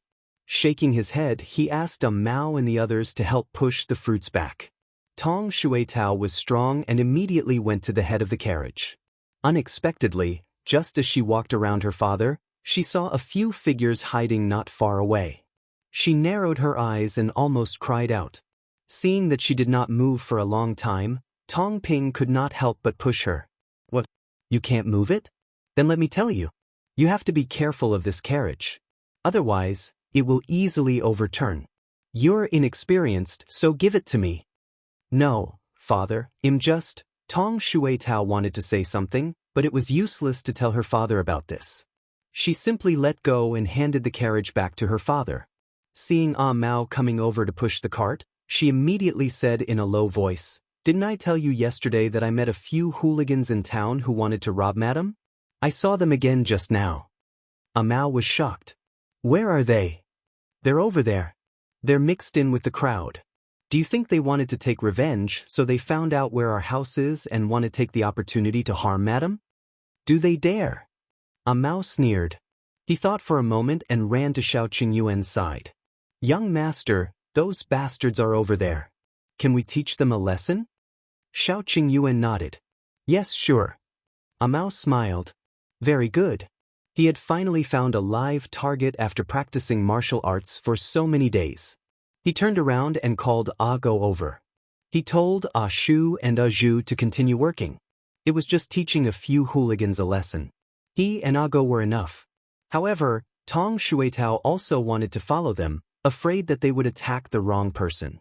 Besides, she could actually handle it alone. She didn't need Mao and Go to follow her. Mao was still a little unconvinced. Why did she make it sound like they were stupid?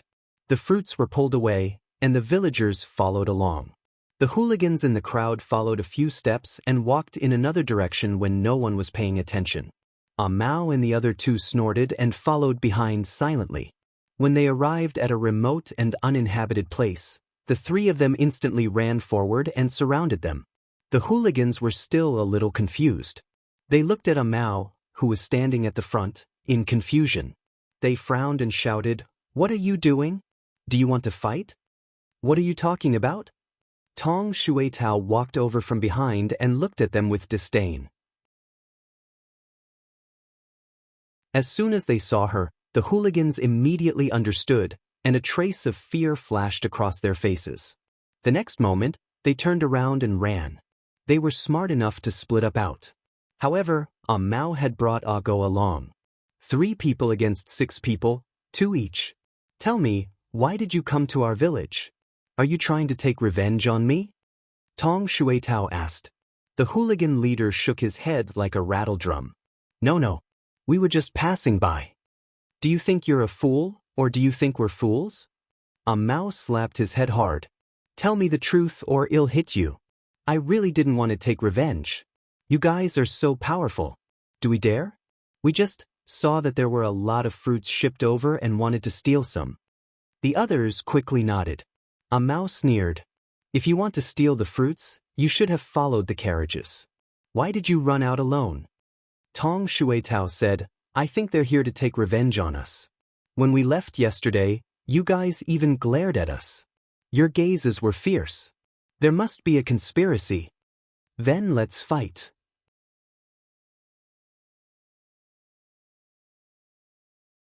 Chapter 4:15. Someone instigated us Sinval. Seemed the few of them started beating the hooligans up without saying a word. They even specially hit the places that hurt. The few hooligans immediately wailed like ghosts and howled like wolves. They covered their heads and fled. Stop, stop, we really don't want to take revenge. No one listened, and they still attacked without hesitation. We're here to find someone, Tong Shueitao snorted coldly. I know. You came to look for us, but you still said that you didn't come to find trouble with us? You were beaten up by me yesterday. Did you really want to get back and snatch some money back? No. We didn't want to rob at all. We just took their money to put on a show. It was unknown which hooligan couldn't take it anymore and shouted, "Shut up and stop talking nonsense." Tong Shueitao, Mao and Go stopped what they were doing at the same time. They looked at the person who had let it slip. Their eyes were still glowing with danger. The hooligans immediately felt their hair stand on end, as if the three of them were much more terrifying than before. Mao covered the boss' mouth and dragged him to the side.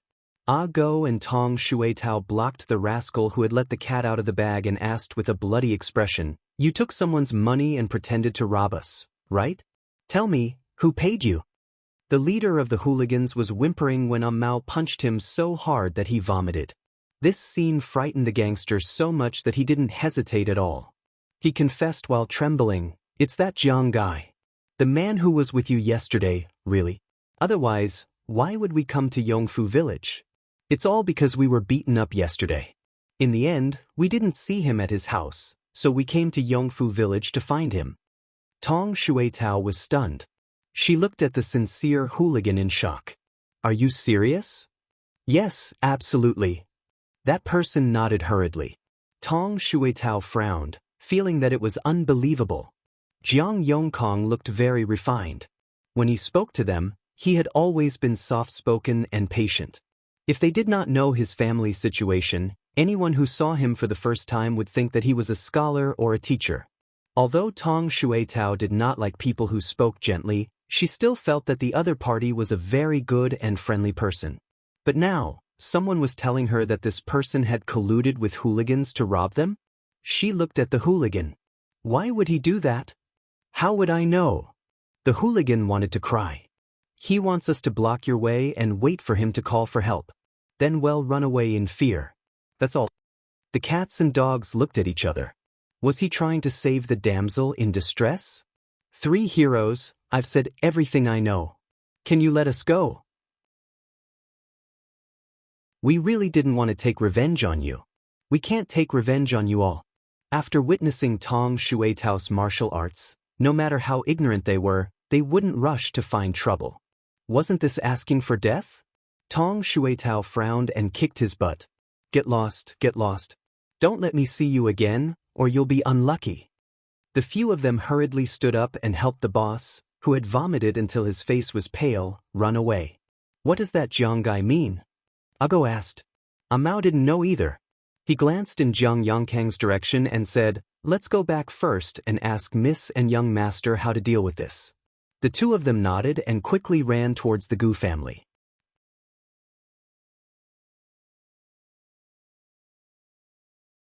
Chapter 4:16. Why did you do this, Sinvel? CM Gu Yundong was still in the workshop when the loquats arrived. Those things were not easy to keep fresh, so they had to be made into dried loquat sauce and canned loquats.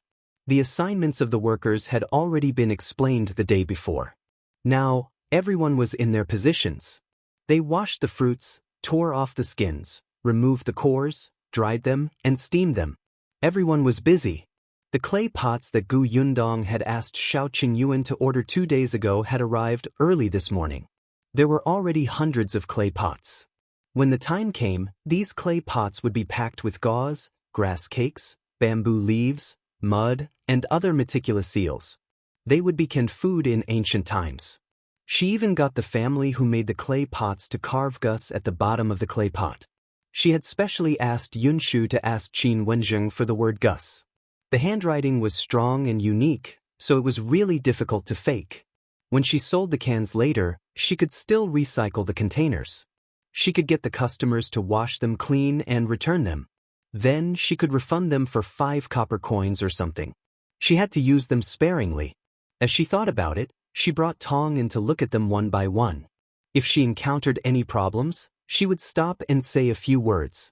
The workshop was in full swing. Gu Yundong spent almost the entire day there. She wasn't the only one. Shao Qingyuan, Shu, Zhu, the Tong family, and Shen were all helping. It was almost evening before the group returned. Unexpectedly, as soon as they entered the house, Aunt Ke said, "Let's go to the central room first.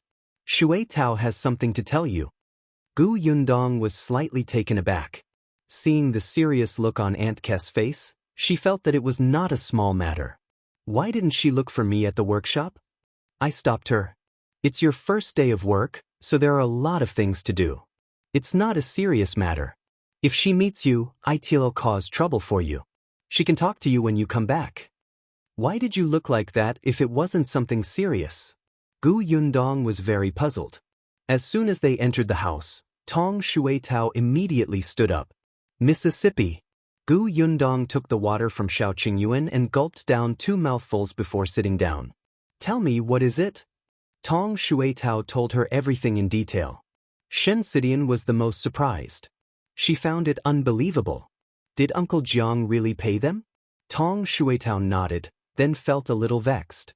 I was too shocked at that time, so I let those hooligans go. And said that we should bring them back. That way, we will have witnesses. She was too impulsive. Mao and Go were also idiots. They had not thought of this. But why would he do that? Shen thought of Jiang Yongkang, who had been laughing and helping them enthusiastically yesterday. She felt that it was difficult to combine him with the person who had paid the hooligans to rob her. Gu Yundong frowned. Could it be that he saw that the Gu family is rich and deliberately acted this way so that we would be grateful to him? Does he have a favor to ask of us? It was not that she was narcissistic, but there were indeed many people eyeing the Gu family now. Gu Yundong had met many people who wanted to build a relationship with the Gu family, including the wealthy families in the county. Tong Shui Tao also felt that it was possible. Does he want to work in our workshop? But he's afraid that our family won't hire him, so he might as well use this method? Perhaps this way he can become a small manager and earn more money, right? Aunt Ke couldn't help but roll her eyes. These 2 people were really... Can you guys think simpler? Can't it be because he took a fancy to someone?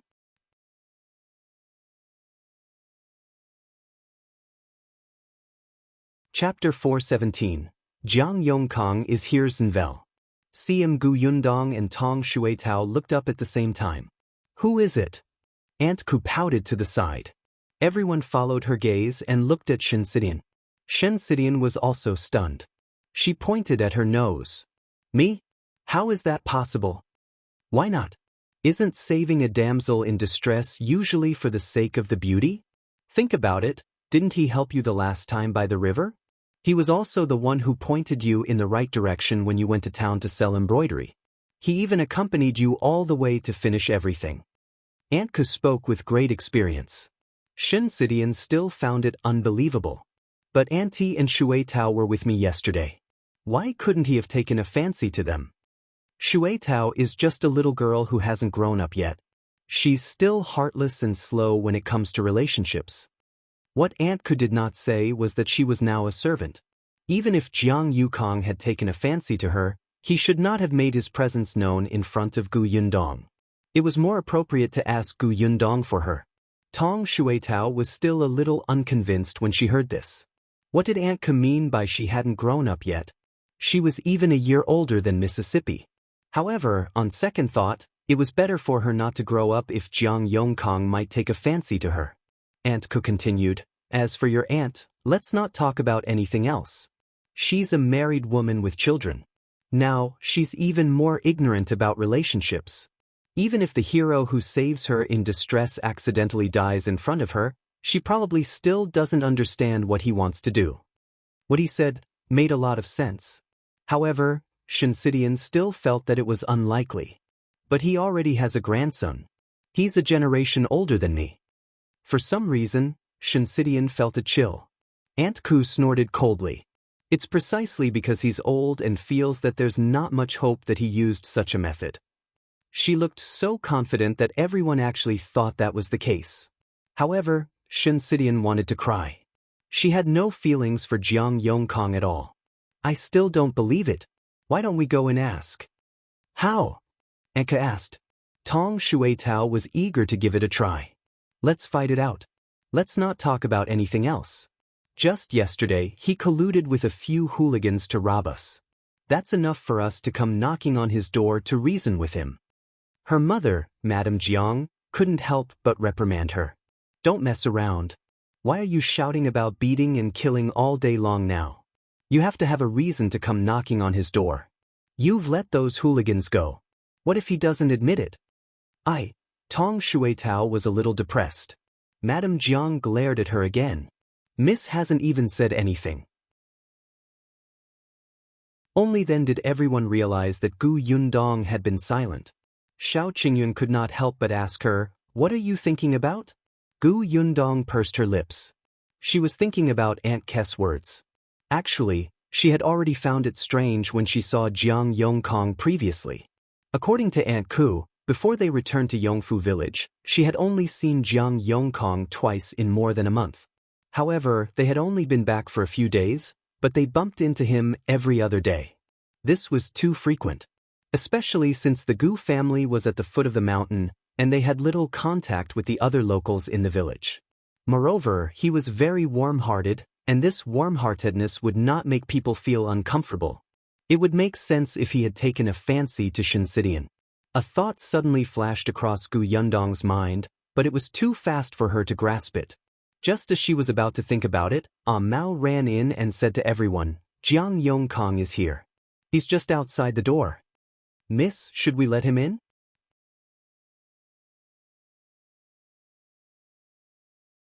Chapter 418. Apologize Sinvel.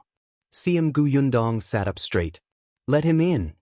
When Jiang Yongkang came over, Madame Jiang, who was a servant, brought Tong Shueitao out. Only Gu Yundong, Shao Qingyuan, and Shinsidian were left in the central room. Even Aunt Ku had left. When Jiang Yongkang came in, his face was ashen and he looked a little haggard. After he entered, he glanced at Shinsidian, whose expression changed slightly and she clenched her fists tightly. Sit. Gu Yundong pointed to a chair at the side. Jiang Yongkang smiled bitterly. She had stopped calling him Uncle Jiang. He lowered his head slightly, rubbed his hands, and said uneasily, "I want sit. I came here today to apologize to Miss Shin." Shen Sishin's expression was tense, and her voice turned colder. What are you trying to say? I know I did something wrong yesterday. I shouldn't have asked those hooligans to scare you. As he spoke, he paused and took a deep breath. It's just that since the first time I saw you, I've liked you. I know that I'm letting my imagination run wild. I'm already so old and have children and grandchildren. You won't like me. If I rashly propose marriage, I might be chased out. That's why I took a crooked path and thought of that method. Shen Sishin's expression turned even uglier. Looking at Jiang Yongkang at this moment, she inexplicably thought of Gu Gang. Even though Jiang Yongkang was much younger than Gu Gang, the feeling of being liked by her elders was simply terrible. As Jiang Yongkang spoke, he covered his face. After a while, he said, I'm too ashamed to see you again. I came here today to apologize to you. You can punish me however you want. He bowed deeply and stood there with his head lowered, looking like he was letting Shinsidian hit and scold him. Gu Yundong and Shao Qingyuan looked at each other and then at Shinsidian. After all, this was her business and Gu Yundong could not interfere too much. Shinsidian only felt very annoyed. Her previous respect for Jiang Yongkang instantly disappeared. She stood up and said, Please don't appear in front of me in the future. Jiang Yongkang looked up in shock. When he met Shen Sishin's rejecting gaze, his eyes darkened. After a long time, he said in a hoarse voice, Okay. Then, he apologized again, turned around, and strode away. However, Shinsidian seemed to have run out of energy and fell back into her chair. What's going on? Aunt Ku came out of nowhere. She must hurt a lot. She walked to Shen Sishin's side and patted her shoulder. You're good-looking and have a good personality. It's normal for someone to like you. It was just that this person was overestimating himself. He was simply a toad lusting after swan meat. How could a beautiful young lady take a fancy to an old uncle? I just feel uncomfortable. I feel uncomfortable all over, Shinsidian said weakly. Then why did you let him off so easily? Yundong asked. What else? Do you think I should beat him up? She only wanted to draw the line between them quickly and did not want to pester him at all. Why not? It's good to kick him twice. It's not too much to teach him a lesson for what he did yesterday. Anyway, if it were her, Yundong would have wanted to hit him. She suddenly thought of Shao Qingyuan. She narrowed her eyes and turned to look at him. Shao Qingyuan had actually been looking at her. Whenever Yundong was present, his gaze was mostly on her. Therefore, when he saw her get up and go to the backyard, he followed her when no one was looking.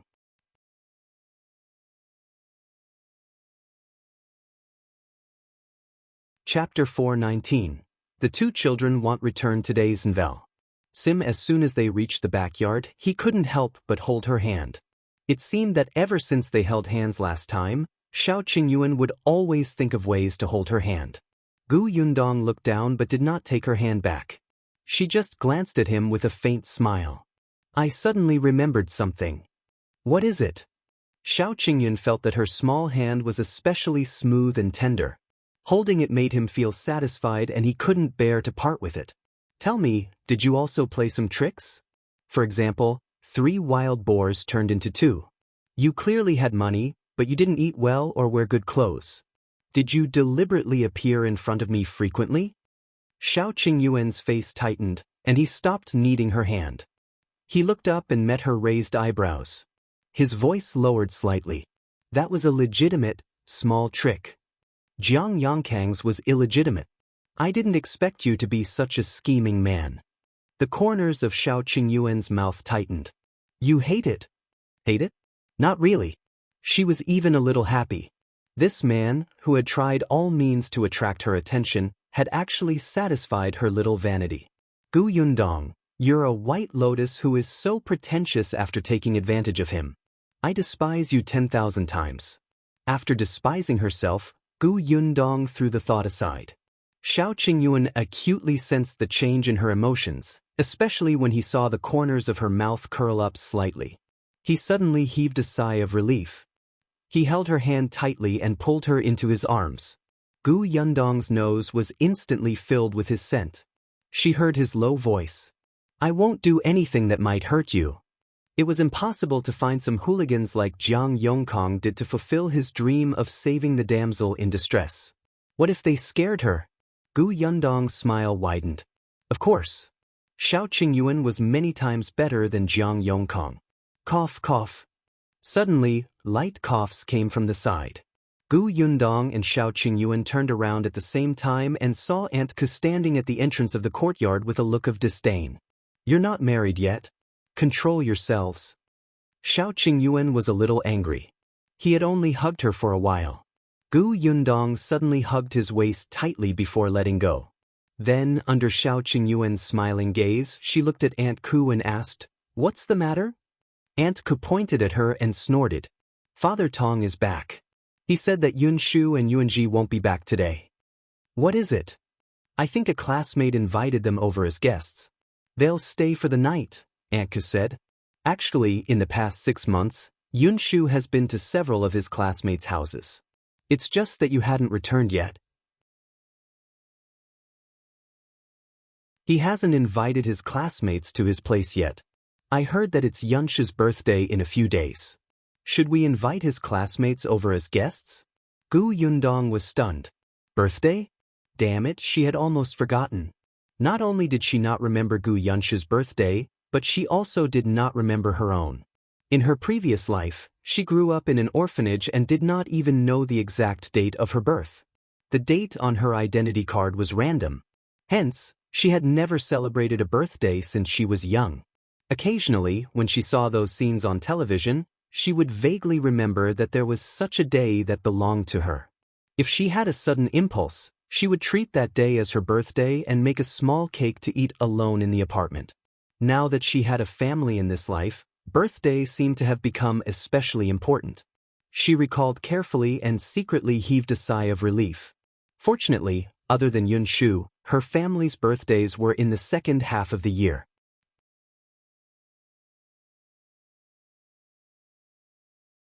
Chapter 420, New Goods in the Shops in Vel. Seem, alright, let's wait for Yunshu's birthday. We'll invite his classmates to our house. Gu Yundong was actually looking forward to it. In fact, Yunshu had not really celebrated his birthday. In the past, when she was an old Gus family, Madame Zhao always said that their family was poor. If so many people celebrated their birthdays, how much money would it cost? However, she had actually been secretly celebrating birthdays for the children of the second and third branches. Every time it was Gu Da's or Gu Dahu's children's birthday, they would be able to eat an egg. Their branch didn't have it, but Gu Da Jiang remembered it. He would come back from the county city and buy 2 sweets for the children to eat. Even so, he would always be scolded by Madame Zhao. Therefore, a proper birthday celebration was a luxury for their branch. Now that they were in Yongfu village and had more money, Gu Yundong naturally wanted to make up for what they did not have in the past. Therefore, the next day she brought the newly made loquat cans to the county city. She went to the shop first. The business in the shop had stabilized, but it was still booming. The rich people in the county city had not given up on buying white sugar here before going to the prefectural city to sell it, even though they could only buy 5 caddies a day. However, white sugar would not be the main product very soon. There would be all kinds of dried fruits and preserved jams. When Zhuangzi saw her coming over, he immediately greeted her with a smile. Gu Yundong nodded slightly. Very good. Now, his smile no longer looked wretched. Shopkeeper Jiang, this is canned loquat. The workshop has just started making it, so there's not many. There might be other canned fruits or dried fruits or fruit jam next. We have to find an opportunity to promote the new products. Think about it in the next 2 days and see how to make it effective. Gu Yundong took out a can, opened it and poured out the pulp for Yongkang and Zhuangzi to try. The 2 of them took a bite and their eyes lit up. This is delicious. Delicious. Zhuangzi couldn't wait to take a second bite. Gu Yundong patted his hand. He laughed dryly and put the spoon back in embarrassment. He even took a look at Yongkang. Although Yongkang's eyes were shining and he looked like he still wanted to eat, he tried his best to restrain himself. Instantly, Zhuangzi felt a little sad. Indeed, there was still a long way to go to become a shopkeeper. The loquat has the effect of moistening the lungs and stopping coughing. The loquat ointment in the pharmacy is quite expensive, and it is not delicious. Boss, there's white sugar in this can of loquat, right? Gu Yundong nodded. Indeed, so the price of this canned loquat cannot be cheap. Boss, don't worry. Even if it's not cheap, there will definitely be many people who will buy it. Yongkang was very confident. Not only could the loquat be eaten, but the sugar water was also delicious. The wealthy families in the county might even fight for it. Gu Yundong handed the matter of the new products to Yongkang before bringing the canned food to Qingyuan's school. Madame Gu was very happy to see her. My husband is in class. He'll be resting in 15 minutes. Take a seat and wait for him. She poured some tea for Gu Yundong and called Qingyuan over to meet her. Qingyuan liked Gu Yundong a lot, especially since she had so much fun at Yongfu village the last time. She yearned to go there again. Gu Yundong smiled. You want to go? Sure. As long as your parents have no objections, you're welcome anytime. Qingyuan turned to look at Mrs. Gu, who sighed and thought to herself that her daughter was definitely born of the wrong gender. She should be a boy. As she was thinking, she saw Qin Wenjing striding over. It's good that you're here. I was thinking of going to Yongfu village to meet you later.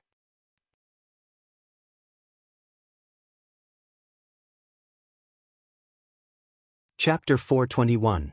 Can't laugh at Yunshu's Nvel.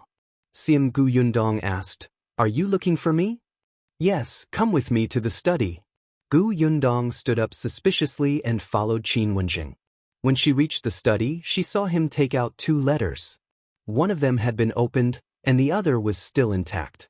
Qin Wenjing pointed at the opened letter and said, This is General Zhao's reply. It came from the capital. He said that your father did help him catch the bandits back then, but unfortunately, he was transferred back to the capital later. He originally wanted to bring your father along, but your father wanted to stay in Qingyuan Prefecture to look for you, so the two of them parted ways. Even though she was mentally prepared, Gu Yundong was still a little disappointed. Qin Wenjing said, before General Zhao left, he lent Gu Dajiang 30 taels of silver, so his life shouldn't be a problem. However, ever since General Zhao left, he hasn't contacted your father again. Gu Yundong exhaled slowly. Got it? Is there any news from the Xuanhe Prefecture? Qin Wenjing shook his head regretfully. No. Then she pushed another letter over. This is from Dr. Song. He has already arrived in the capital and entered the Imperial Hospital again. Gu Yundong quickly took the letter and opened it.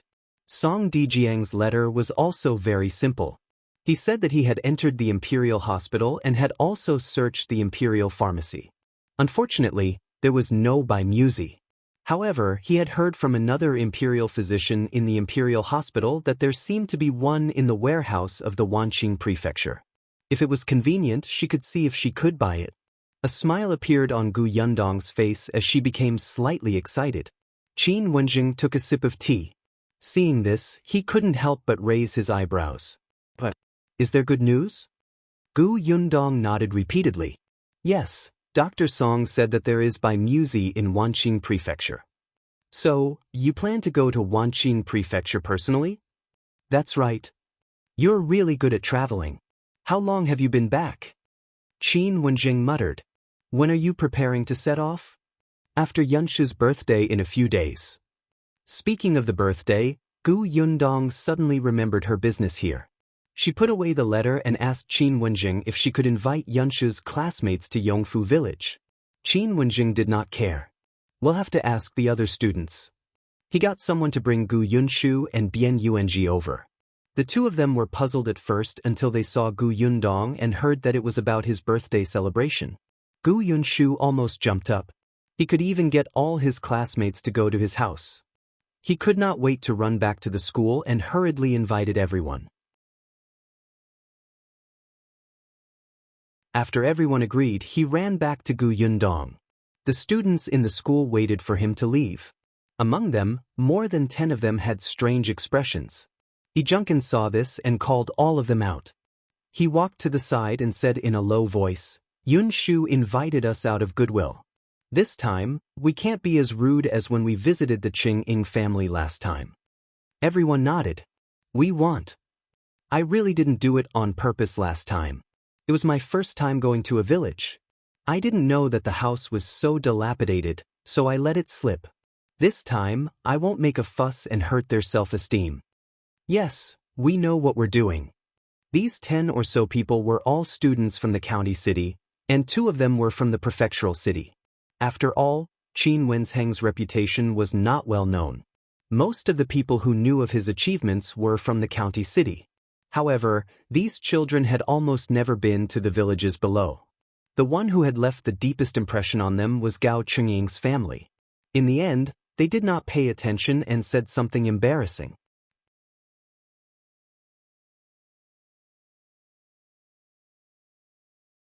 Chapter 422. Gu Yunshu is very poor Zenvel. Actually, Yunshu came to school in a carriage every day. There were also servants at home. Originally, no one would associate him with a dilapidated house. But Gu Yunshu said that he was poor every day and was saving copper coins every day. He even promoted his school bag and told others that he was helping the auntie next door in the village expand business. He would collect 10 copper coins as the errand fee. He found every opportunity to say that his eldest sister was the only one in the family who had worked hard to support the family. He had not found his father yet. He wanted to earn money to find his father and treat his mother. He originally planned to owe the tuition fee. Unfortunately, the heartless headmaster of the academy actually did not agree. He almost did not want to come to school, but his eldest sister said that she would pay for him no matter what. In order not to let his sister down, he could only come to the school to work hard.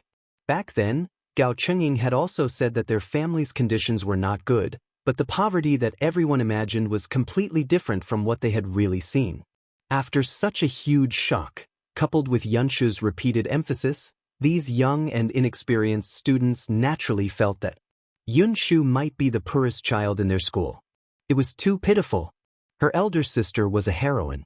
Not only did she provide for Yunshu, but she also sent her cousin over. As for the carriage, they heard from Yunshu that the villagers had to pay for the travel expenses when they took the carriage. It should be a tool for their family to earn money. Also, the clothes of Gu Yunshu's eldest sister, whom they had seen at Jinxiu restaurant last time, should be her best clothes. Thus, when Gu Yunshu and Bian Yuanji returned to class, they met everyone's sympathetic gazes.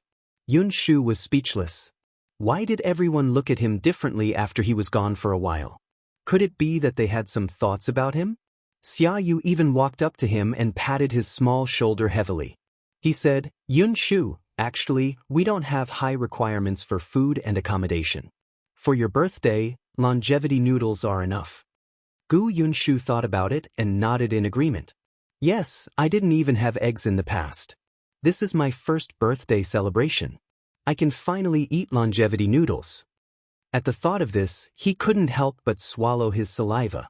He didn't know what was the difference between longevity noodles and ordinary noodles. They should taste better. Everyone immediately felt that this child was too pitiful. Even Gao Qingyuan walked over and held his hands sympathetically. "We can eat less." Gu Yunshu's eyes lit up. He held his hand. "You're the best." Bian Yuanji blinked in confusion. Why did this conversation seem a little strange? Lu Yi was also feeling strange. Although he had never been to Yongfu village, his brother had been there. Moreover, his brother had stayed there for more than half a month. If the living conditions were really that bad, would he be reluctant to come back? Would he brag about how great the Gu family was every day? However, on second thought, Big Brother had a strange personality. Perhaps he liked houses that were leaky? Hence, Louis did not think too much about it. On the other hand, Yongkang, being the oldest among them, could not help but sigh when he saw that everyone's thoughts had gone astray. He only reminded everyone to be careful with their words and not make a fuss. He didn't say that Yunshu's family was so poor that they couldn't even afford noodles. What were these little ones thinking? Wake up, okay? If Gu Yunshu's family was really so poor, why would he have servants?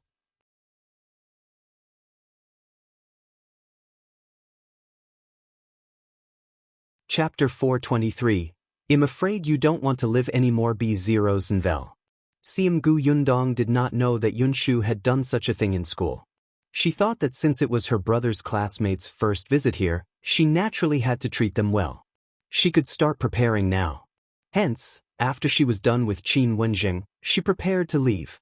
Before she left 2 cans behind. Those are new fruit cans that are about to be served in our shop. Try it and see if you can sell it.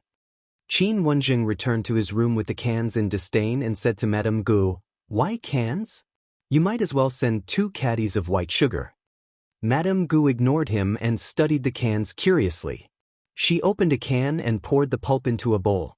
Qin Wenjing, who was about to leave, suddenly turned back. When he saw Madame Guest's bright eyes after taking a small bite of loquat, he was stunned. He silently picked up the spoon and took a sip. It was actually quite delicious. It was refreshing and sweet, and the sugar water was abundant. Qin Wenjing couldn't help but eat another one. Then another and another. Therefore, when Madame Gu slowly swallowed it and wanted to continue eating, she saw that her husband had already drunk the last bit of sugar water. Madame Gu was speechless. He probably didn't want to live anymore. After eating and drinking his fill, Qin Wenjing looked up and realized what he had done. He coughed lightly and tried his best to maintain his image as a school teacher. He pointed at the other can and said, "Well, I'll leave it for you and Anning to eat. Anning is young and this can is sweet. Tell her to eat less." With that he left. He would go to Gu Yundong's shop to ask around and see if he could buy a few more cans. These things were not bad. At this moment, Gu Yundong had already carried the cans to the Lu family. Old Master Lu accepted the things. Lu Wei was not around, and the servants of the Lu family said that he had gone to his elder sister's house and had not returned. Gu Yundong went straight back to Yongfu village. Big Chen and Tong Ping went to collect the fruits. Gu Yundong felt that there were still too few people, so she asked Niu Don father to follow them. The work in the workshop began to slowly get on track. Gu Yundong offered lunch to the workers for free. She found 3 efficient old women from the village to start the fire at the stove that had been built at the back of the workshop. There was meat and vegetables for lunch. It was better than what they had at home. This made many people's eyes light up with excitement. There were even people who did not eat at noon and planned to bring the food back to eat secretly at night. Gu Yundong was also very helpless about this. There were a few families that were really poor. Their children were so hungry that their faces were sallow and their bodies were thin. They could not even eat a full meal a day. As adults, how could they eat a large bowl of food in peace? Sometimes, when they looked at the meat slices and thought about their family, they would cry. There was nothing wrong with bringing the food back. In the modern era, there were still many people who brought food back from the canteen. However, she also had a rule that everyone would only get food once.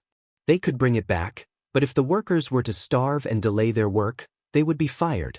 The workshop could not afford them. After all, the workshop only recruited you and had no intention of supporting your family. This rule dispelled many people's thoughts. At least no one would stay hungry at noon. At most, only some of the food would be brought home at night for the children to taste. With Tong in charge of the workshop, Gu Yundong was much more relaxed. The next day, Yongkang came over with the idea of launching new products in the shop. Not only him, even old Master Lu came.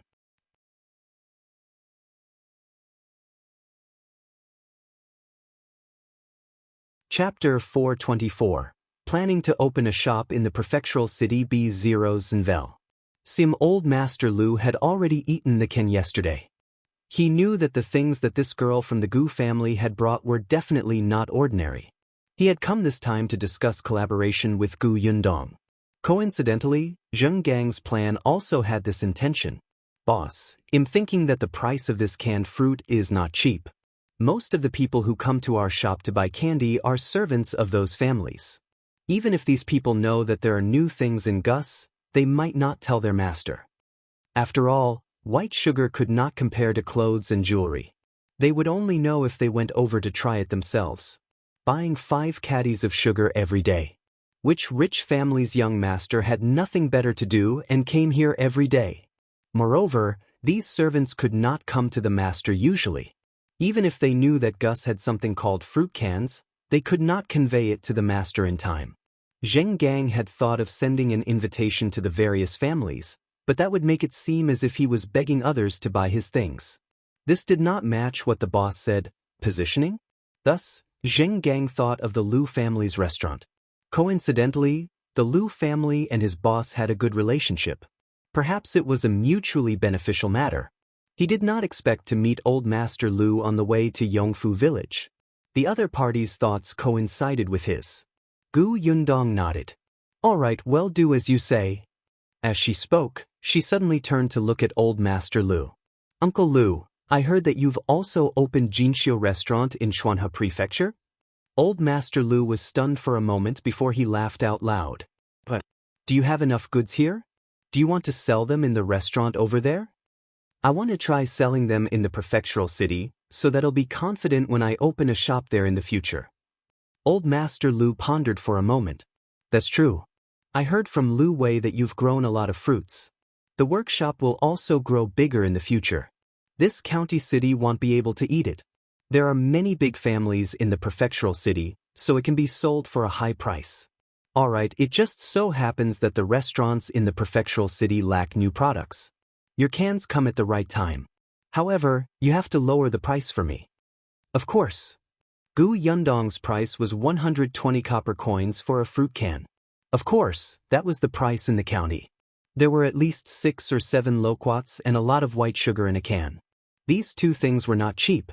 Coupled with the labor transportation fee and the cost of the clay pot, the profit wasn't much compared to white sugar. The price in the Prefectural city would definitely be raised. Regardless of whether the customers ate it or gave it as a gift, they would gain face. Gu Yundong and Old Master Lu discussed the supply problem and quietly waited for the feedback from Jinxiu restaurant. Just one day later, Zheng came again. The customers who went to the restaurant to eat were all unsatisfied. Then, they followed Old Master Liu's guidance and ran to Gus. Each of them had a few jars without hesitation. In less than half a day, the canned loquats that had been brought to the shop the day before were all snatched away. Even Qin Wenjing secretly came over to buy 3 big jars and said that his wife and daughter liked them. However, Zheng had sharp eyes. How could he not know that it was Mr. Qin who liked this? Gu Yundong was also happy. In the following days, she asked Mao and the others to bring the cans from the workshop to the shop and restaurant after they finished practicing every morning. The supply problem in the shop was solved. Soon, it was Gu Yunshu's birthday.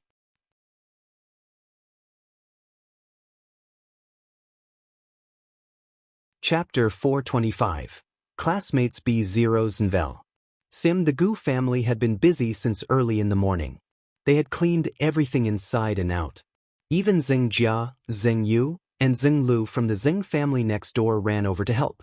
Although Yunshu went to school in the county city, he still played with his good friends every day after school. Especially since the 3 Zheng siblings did not have the chance to read and write, Yunshu would teach them every day when he came back. Now that they had learned a lot of words, Madame Dong was overjoyed. She wanted to work harder and earn more money. Perhaps she could send her children to school. She did not think of asking them to take the elementary scholar examination to become a high official. She just felt that it was always good for children to be able to read. Didn't everybody see that even the servants of the Gu family were learning? Tong was the best and fastest at learning, so he became the manager of the workshop. It could be seen that being literate would definitely be more promising than being illiterate in the future. As Gu Yunshu's friends, they naturally had to come and help him on his birthday. Gu Yundong was also very happy. Early in the morning, she followed Father Tong to send the 2 children to school. Then, she personally went to the market to buy groceries. Yunshu only had 16 classmates in total. Gu Yundong had thought about finding more carriages to transport them. However, she was rejected. Which of the classmates did not have a carriage? Lu Yi asked his coachman to stop the carriage at the school gate and wait for everyone to finish school. 2 carriages were indeed enough. All of them were little kids and were not big. Gu Yundong swept through the county before returning with half a carriage full of things in satisfaction. She had asked Yunshu what he wanted to eat for his birthday. The little guy happily said that he wanted to eat longevity noodles and boiled eggs. Gu Yundong's heart ached when she heard that. These were very ordinary things, but Gu Yunshu had never eaten them during his birthday before, so he was concerned. Gu Yundong did not ask him anything else. She had already drawn up a recipe in her heart.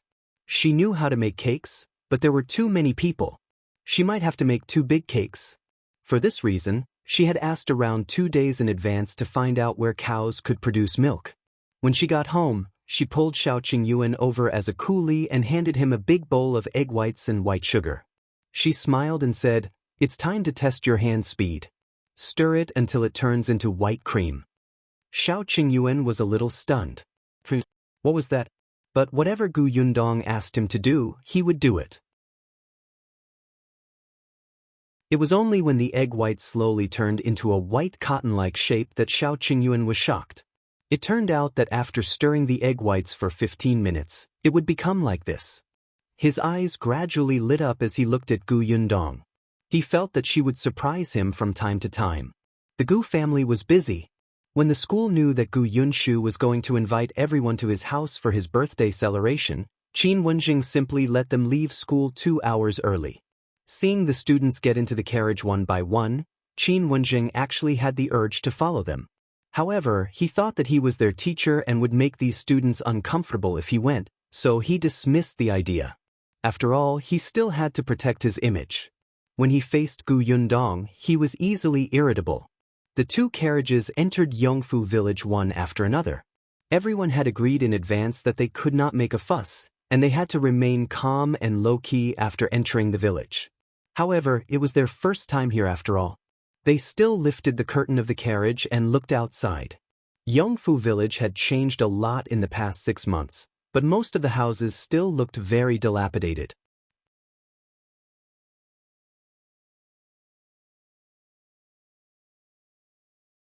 Chapter 426, Stunned Schoolmates B0s and Vel. Seeing this, everyone pitied Gu Yunshu even more. However, before they reached the Gu residence, Xiaoyu couldn't help but ask, Yunshu, where exactly is your home? It's at the foot of the mountain. Let's go further in. We'll be there soon. Gu Yunshu could not help but sway when he thought about how he would be able to eat longevity noodles soon. Big Sister said that she had personally made longevity noodles for him to eat. It would definitely be a delicacy. At the foot of the mountain?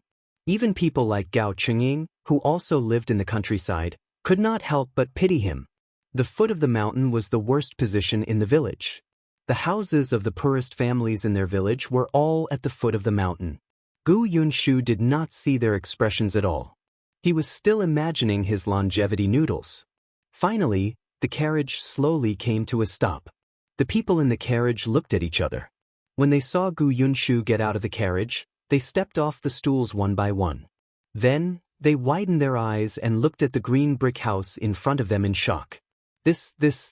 How could such a house appear in the village? And it was at the foot of the mountain? Could this be Yunshu's house? No, everyone shook their heads decisively. They looked left and right and saw an identical green brick tiled house, as well as the farmyard beside it. Phew, it seemed that this was Yunshu's house. It looked fine and not very shabby. They were about to walk towards the Zheng family's courtyard. Unexpectedly, a small figure suddenly ran out of the green brick house and rushed towards them. Second brother, cousin. The young lady hugged Gu Yunshu and raised her flour-covered hand to wipe Gu Yunshu's face. Before he could react, he immediately ran back. Gu Yunshu was speechless. His younger sister was becoming more and more mischievous. He wiped his face helplessly with a handkerchief before turning around. When he saw everyone's stunned expressions, he was instantly confused. What's wrong? Wasn't it just flour that his sister rubbed on him? Why did it seem like they had seen something strange? Or was it that they were all mesmerized by their little sister's cute appearance? That won't do. My little sister is still young. How can these people be so dirty? Gu Yunshu pulled a long face. Just as he was about to educate them seriously, he heard Yongkang laugh and say, "Let's go. It's inappropriate to stand at the door. There are people watching us." He was the first to react. He knew it. Yunshu's family background was definitely not bad. Gu Yunshu remembered that she was the host and quickly brought everyone in. One by one, the children followed behind her in a daze. It was not until they stepped into the house that they suddenly came back to their senses. "Yunshu, is this your house?" "Yes." Gu Yunshu nodded. But didn't you say that your family is poor?" "Yes, I'm very poor. My family is very poor. I've only been to a few restaurants." "Didn't you say you've never eaten longevity noodles before?" "Yes, in the past, my grandmother didn't let me eat it. However, we escaped and came here. Now, the one in charge is my elder sister. My elder sister said that she would cook noodles for me. You guys should eat less later. Go eat me. Don't eat my noodles." Everyone was speechless. Why did they feel like they had been tricked?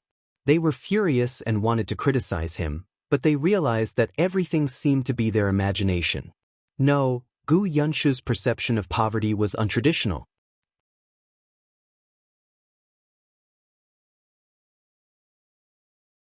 Chapter 427, Yunshu's Toy B0s and Vel. The little kids felt that they should properly teach him what it meant to be truly poor. They had only seen poor people pretending to be rich, but they had never seen anyone living in a green brick house and using servants say that they had to work hard to earn 10 copper coins. However, as soon as they walked into the courtyard, they could not help but be stunned by the scenery inside. There were many lanterns hanging under the corridor. There were swings in the front yard, trellises, date trees, and pomegranate trees. There were beautiful birds folded with colored paper in the corridor, frogs, butterflies, and all kinds of small animals. Wow, so beautiful. Are these flowers? They're folded with paper. They look like flowers. Smells good. I know where the kitchen is. Yunshu was also a little dumbfounded. When he went out in the morning, they were not there. Now, he realized that the entire house had been decorated. His birthday wish was to eat a bowl of longevity noodles and a boiled egg, but Big Sister had gone through so much trouble to give him such a big surprise. Yunshu wanted to cry, and then he really did. He kept wiping his eyes with his small hands. Bien Yuanji, who was watching from the side, was envious. He still remembered that his birthday was a few months ago. At that time, he didn't even have a full meal and could only drink 2 mouthfuls of cold water. Now that he saw Yunshu crying, he hurried forward to comfort him. You should be happy about your birthday. Everyone is looking at you. Don't cry anymore. Yundong also walked out of the kitchen and looked at the little guys standing under the porch. Big Sister prepared everything meticulously. Don't you like it? I like it, I like it. He wiped his tears and quickly ran over to hug her waist. Big Sister, I like it so much. I'm so happy. I've never been so happy. Actually, I just want to eat a bowl of longevity noodles. Yundong stroked his head. There's longevity noodles, boiled eggs, and birthday cake. What's a birthday cake? The child looked up in confusion and blinked. Yundong did not answer. Instead, she pushed him. All right, you'll entertain your classmates first. You'll know when dinner starts later. Oh. Yunshu finally realized that he seemed to have neglected the guests. He immediately smiled in embarrassment and turned to bring his classmates to his room. Yunshu's room was very large. It was divided into an inner and outer room. There was a desk, a bed, and a bookcase. There were some books on the cabinet that they usually read, but there were also books that involved other aspects. Lu even found a novel inside and was so shocked that he almost threw it out. Madame Cui knocked on the door and came in with sugar water. Tong Shuetao followed behind with a pile of things in her hands. As soon as she entered, she said to Yunshu, "It's still early. Everyone can relax here. This is a jigsaw puzzle. Second young master knows how to play it. This is the Luban lock. You can try to undo it and put it back together. This is the chessboard. Everyone can play chess." She placed the things on the bed first and then spread 2 carpets on the ground so that everyone could sit on them. Junkin and the others were stunned as they watched Madame Cui and Tong Shuetao come and go. Their gazes slowly shifted to the pile of things. In the next moment, everyone rushed forward and targeted Luban lock. Only Lu Yi tilted his head and curiously looked at the puzzle in his hand. What is this? How do I play it? It was something he had never seen before. It looked even more novel than the Luban lock.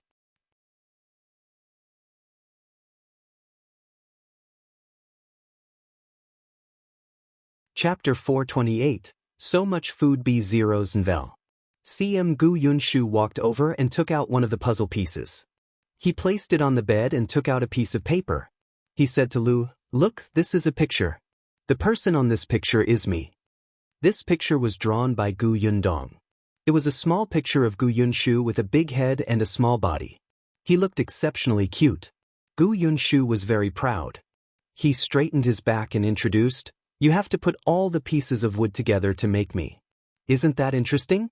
There are rules and techniques to this. Let me tell you, I'm very familiar with this. If you don't understand, I can teach you." He pointed at the other pictures. There are also pictures of UNG, our family, and this house. Let me tell you, the jigsaw puzzle of this house is very difficult. Do you think the colors are all the same? You don't even know where to put the bricks. This is too difficult for you. For the first time, we can start from the simple ones. For example, my picture. First, finish me, then challenge the difficult ones. Lu Yi glanced at him and thought for a moment. Then he slowly picked up the jigsaw puzzle of the house. Yunshu, you'll lose me like this. I'm telling you that you'll regret it. Don't cry and beg me later. However, when the others heard his explanation, they stopped what they were doing and surrounded him. Xiaoyu was very loyal. "Yunshu, let me compliment your picture. Wow, this picture is so beautiful. Who drew it? Can they draw one for me too?" This was drawn by Big Sister. Big Sister was very busy. How could she help everyone draw? Therefore, Yunshu decisively refused. You can draw this yourself. Didn't the teacher just teach you this drawing method? It'll be fine when you're familiar with it. When you're done, I can find someone to help you make a jigsaw puzzle. Xiaoyu was a little disappointed. He felt that even if he was proficient, he wouldn't be able to draw like this. Yunshu was very proud. Who asked him to have a good sister? Just as she was thinking about it, there was another knock on the door.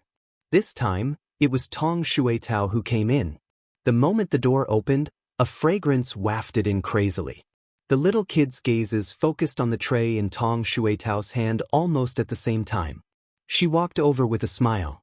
In fact, she was also swallowing her saliva. She could only desperately hold her breath to prevent the fragrance from entering her nostrils.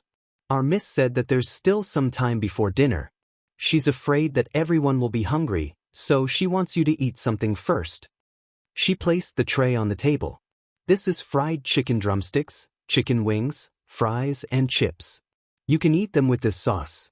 There are also melon seeds, peanuts, and lollipops here.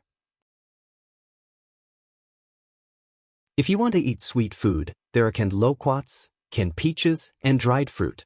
By the way, each of you can have a portion of this double-skinned milk. Everyone try it first. The children were speechless. Their eyes were about to pop out. They had naturally eaten good food, but they had never seen or heard of so many good things. Especially the two from the Prefectural city. They thought that there would be nothing surprising with their knowledge and experience. However, they had never heard of the puzzle before. What was this fried chicken drumstick, chicken wings, and chips? What was the can and lollipop? What was this double-skinned milk? They all looked so delicious.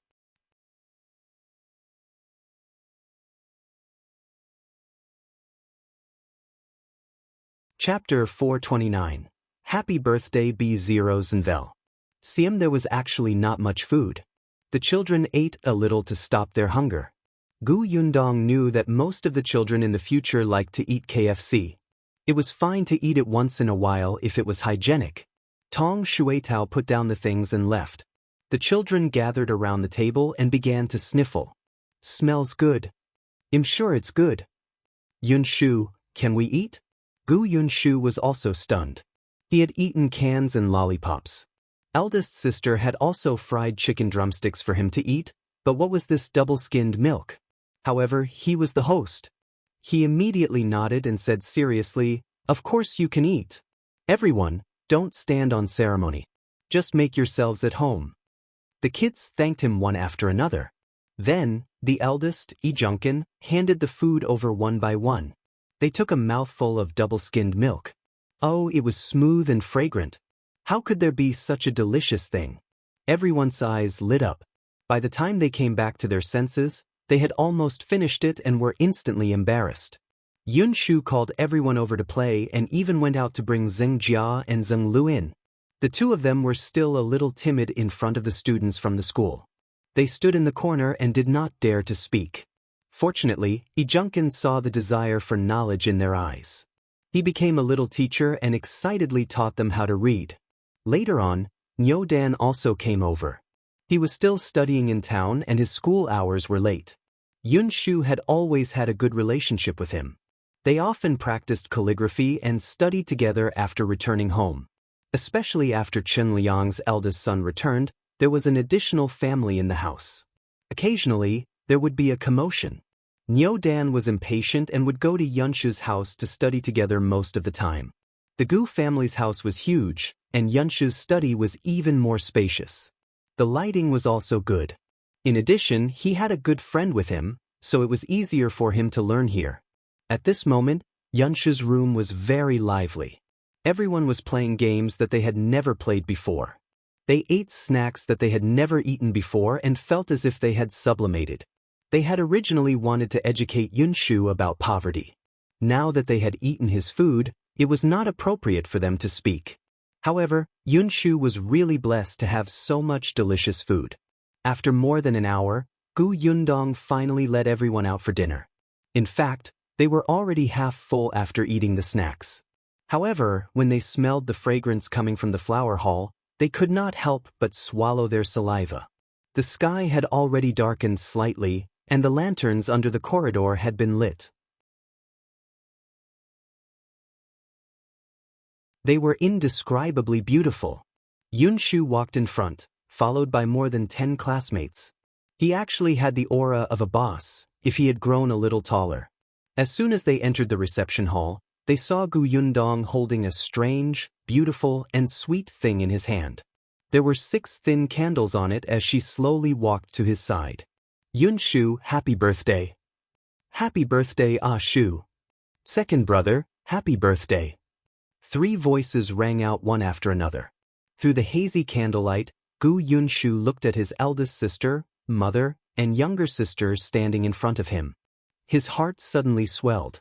Some kind of emotion surged fiercely, making his eyes sore and swollen.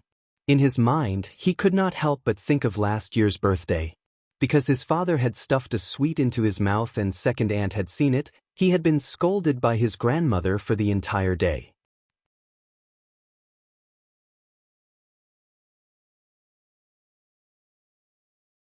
Chapter 430, 3 Wishes Be Zeros and Vel. See him at that time, he thought that he would never celebrate his birthday again. He was not happy at all. It was not good at all.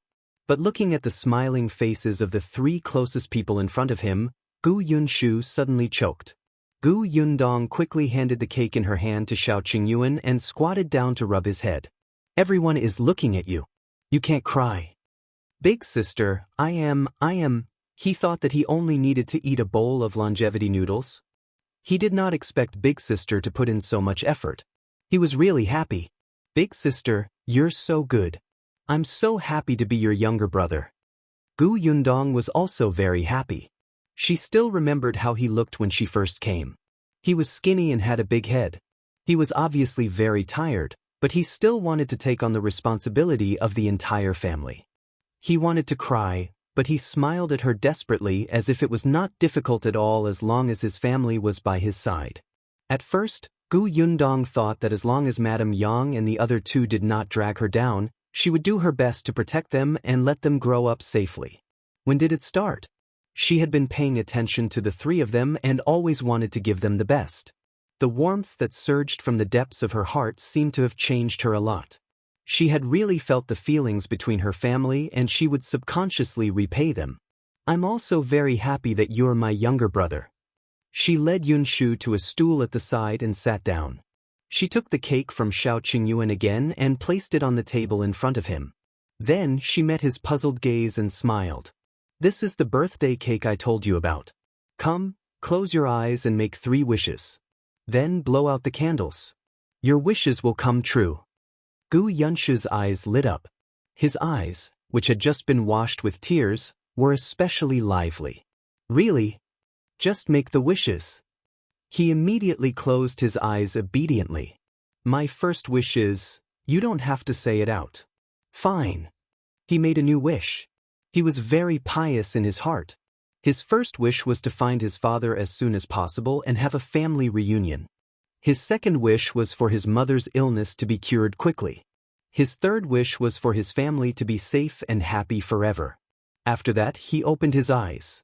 Yunshu did not know that his first wish would soon come true.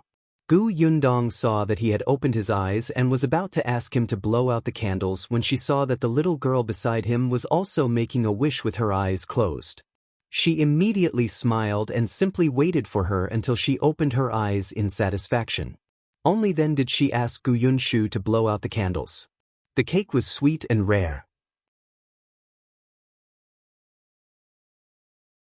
Yundong saw that there were a lot of people, so she made 2 big pieces. At this moment, each of them cut a small piece and ate it. Not to mention the others, even Shao Qingyuan couldn't help but narrow his eyes. He had made it before, but it was not easy to make cream. The group was in a good mood. Yunshu ate the longevity noodles that he had been longing for. No one fought with him. After all, they were already full from eating everything else. At night, they even agreed to walk around the village to digest their food and send Nyo Dan home. They walked around the village before returning to the residence.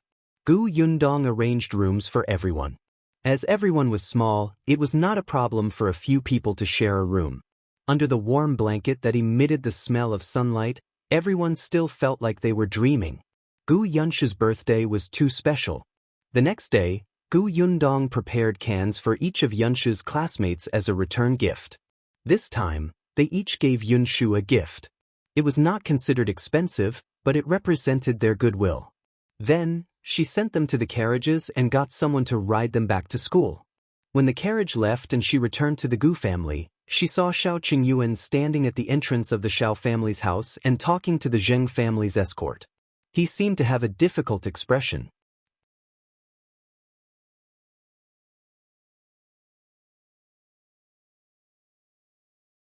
Chapter 431. Gu Yundong leaves B0's Nvel. CM Shao Qingyuan also saw her. After nodding slightly, he continued to talk to the escort. Not long after, the escort passed through the door. Shao Qingyuan walked towards her. He had something to say, but he didn't know how to start. He wanted to say something but hesitated. Gu Yundong could not help but laugh. What's wrong? If there's anything difficult, just say it. Shao Qingyuan rubbed his temples and said after a while, the Zheng family's escort agency is sending a batch of goods to Qingyuan Prefecture. They also have to transport something back. It's a long journey and they don't have enough manpower. They want me to help. If it was in the past, Shao Qingyuan had nothing to worry about and would just go, but now, he was about to have a family. It would take at least a month or two to deliver goods to Qingyuan Prefecture. He had just confirmed his relationship with her and did not want to be separated. However, the Zheng family's bodyguard agency had interacted with him a lot in the past 6 months and their relationship was not bad. The manager of Gus, Zheng Gang, was from the Zheng family's bodyguard agency. In addition, when he asked a martial master to come to his house to teach Mao and the others martial arts, the other party did not even decline and agreed readily. Therefore, now that the Zheng family's bodyguard agency needed help, he could not just reject them. Gu Yundong did not expect this. Her expression became strange. She pulled her hair that was hanging by her side and looked hesitant. Actually, I also have something to tell you. What is it? Shao Qingyuan was stunned. Gu Yundong lowered her head slightly and said in a low voice, a few days ago, I received a letter from Dr. Song. He said that there may be by Musi in Wanqing Prefecture. I want to make a trip to Wanqing Prefecture after Yunshu's birthday. Actually, as soon as she received the news, she wanted to tell Shao Qingyuan, but she didn't know how to. Shao Qingyuan was stunned. She was going to Wanqing Prefecture? Then I'll reject the Zheng family's escort agency and accompany you there, he said without hesitation. Gu Yundong quickly stopped her. The Zheng family's bodyguard agency has helped you a lot. It's rare that they need your help. They definitely can't find anyone else. She thought for a moment and asked, when will they set off? In 2 days. Then I'll set off in 2 days too. I happen to pass by Qingyuan Prefecture on my way to Wanqing Prefecture. We can travel together for a while. Shao Qingyuan frowned. Are you going to finish the rest of the journey alone? Gu Yundong nodded. You don't trust me? Of course I do. Shao Qingyuan was a little vexed. Why did things happen so coincidentally? Not only did he have to deliver the goods to Qingyuan Prefecture, but there was also a batch of goods that had to be transported back in time. Otherwise, he could accompany her there. He knew that she had the ability to settle these things alone, but Shao Qingyuan wanted to share the burden with her. He was her future husband. He hoped that he would be the one to experience everything with her in the future. In the end, they could only do as Gu Yundong said after some discussion. There were still 2 days left. Gu Yundong's arrangements were enough. Moreover, with the previous experience, no one would panic anymore. Only at the workshop, there were more people, and the person in charge had also changed to Tong'an. This was not a big deal. After a few days of observation, Tong'an was getting more and more proficient. In the end, Gu Yundong brought a lot of canned food and dried fruits. Most of them were placed in her space, while the rest were placed in the carriage.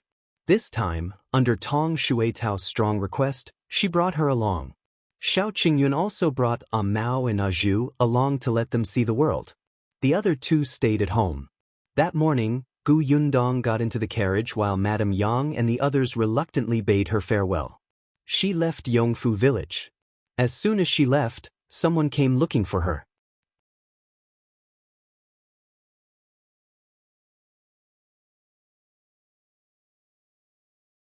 Chapter 432, Children are Detsby Zeros and Vel.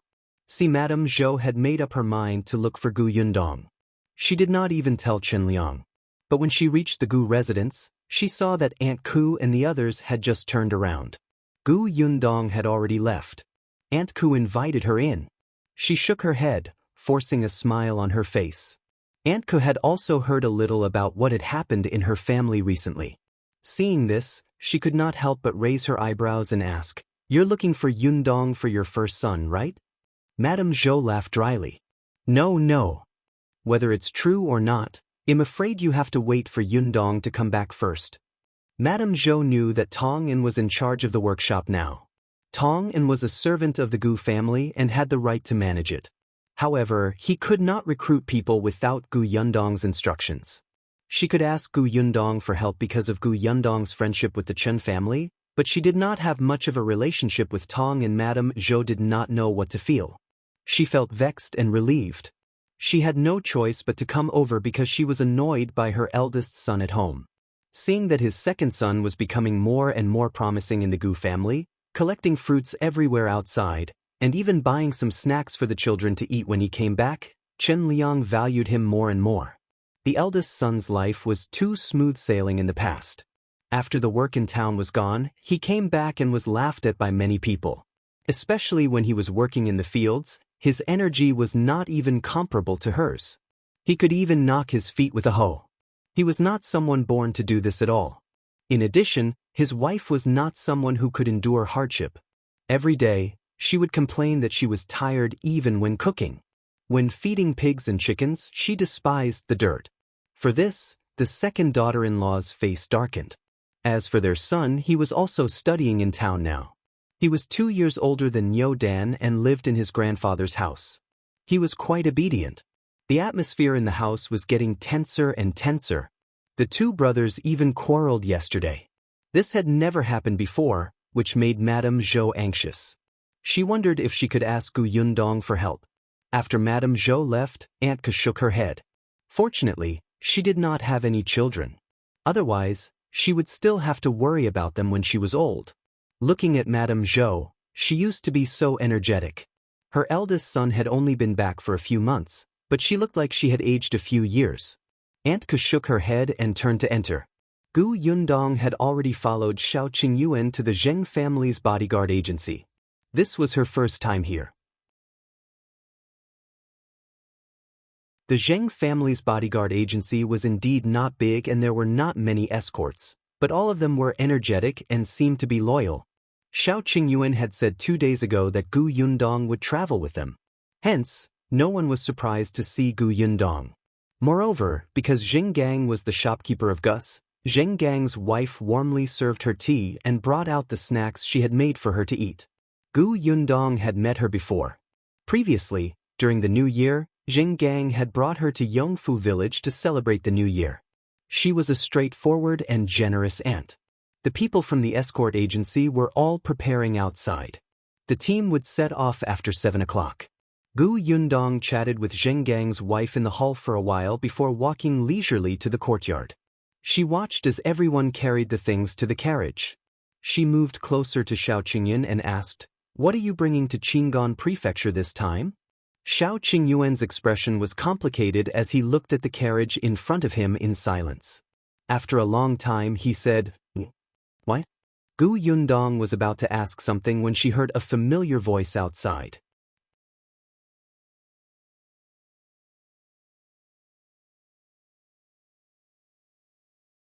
Chapter 433, Meeting the Tao Family B0s and Vel. CM Gu Yundong had just turned his head when the other party saw her. He immediately smiled. "Boss Gu, you're here too." "Young Master Tao." Gu Yundong nodded slightly. She looked down on Tao Xing, especially after he lost to Lu Wei. However, Tao Feng knew the ways of the world. When Gus opened for business, he even came to support them and gave them gifts. Later, he also asked the servants at home to buy a lot of white sugar. "I haven't seen Boss Gu for a long time. Gus seems to have a few new canned fruits recently. They taste very good. It's just that they're too in demand. I want to buy some for others, but I can't buy them." Tao Feng shook his head regretfully. Gu Yundong was about to answer when Shao Qingyuan suddenly said, "Let's go over there to help." Gu Yundong felt that something was wrong with his expression just now. No, it should be said that it had happened before when they met the Tao family. Did he have any grudges with the Tao family? Gu Yundong nodded at Tao Feng and left with Shao Qingyuan. Shao Qingyuan had indeed gone to help load the goods. Gu Yundong stood behind him and watched as he busied himself. After he carried one of the jars of wine into the carriage, she asked, "Is this wine from the Tao family? Is it their wine that needs to be sent to Qingyuan Prefecture?" "Yes, they're said to be newly brewed. There are only 4 jars. There were also some other things. They were transported by the way.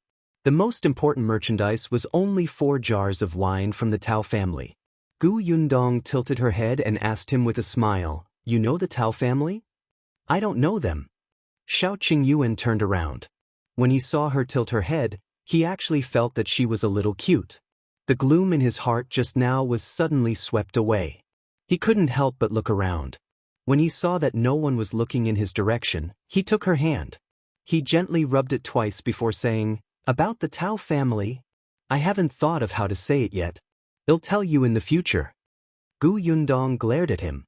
This person was always finding opportunities to interact with her. He was getting more and more shameless. Shao Qingyuan couldn't help but laugh. Someone from the courtyard called out to them, "Qingyuan, Miss Gu, let's go." Gu Yundong retracted her hand. Shao Qingyuan was a little annoyed. Why did someone ruin his plans every time? The convoy had already been prepared. There were only 3 carriages. Including Gu Yundong's carriage, there were 4 carriages. It was not a big team. There were only 6 escorts, including Shao Qingyuan. Mao and Zhu were there to gain experience. When the convoy set off, Tao Feng was still standing at the entrance of the courtyard. When he saw Escort Wang, who was in charge of the team this time, he said, "Thank you for your trouble. I wish you a safe journey." "Don't worry, young Master Tao. We will definitely deliver the items safely." Escort Wang was ambitious and his gaze was firm. With a wave of his hand, he walked out of the escort agency in a grand manner. The escorts behind also followed with their heads held high. Gu Yundong was speechless. It was as if they were going out to fight. Only Shao Qingyuan continued to walk past Tao Feng without looking aside. He was in Gu Yundong's carriage. Sometimes he would drive the carriage and sometimes Tong Shuetao would drive the carriage. He would directly enter the carriage and touch her small hand. The other people in the convoy were all men, and they could be considered half martial artists. When they went out, they did not pay much attention to the distinction between men and women, especially since the 2 of them were engaged. It was normal for a man to take care of his fiancée. The carriage passed by the Xuanhe Prefecture and stayed overnight. Gu Yundong went to look at the wall with Eldest Aunt Gu and the others' portraits.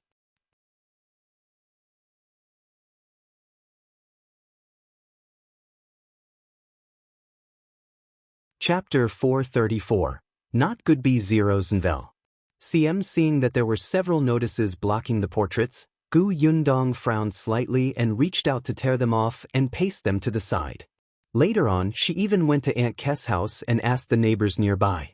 Unfortunately, the neighbors said that no one had come to look for Aunt Ku, so Gu Yundong could only leave regretfully. Unexpectedly, as soon as she left, a woman returned home.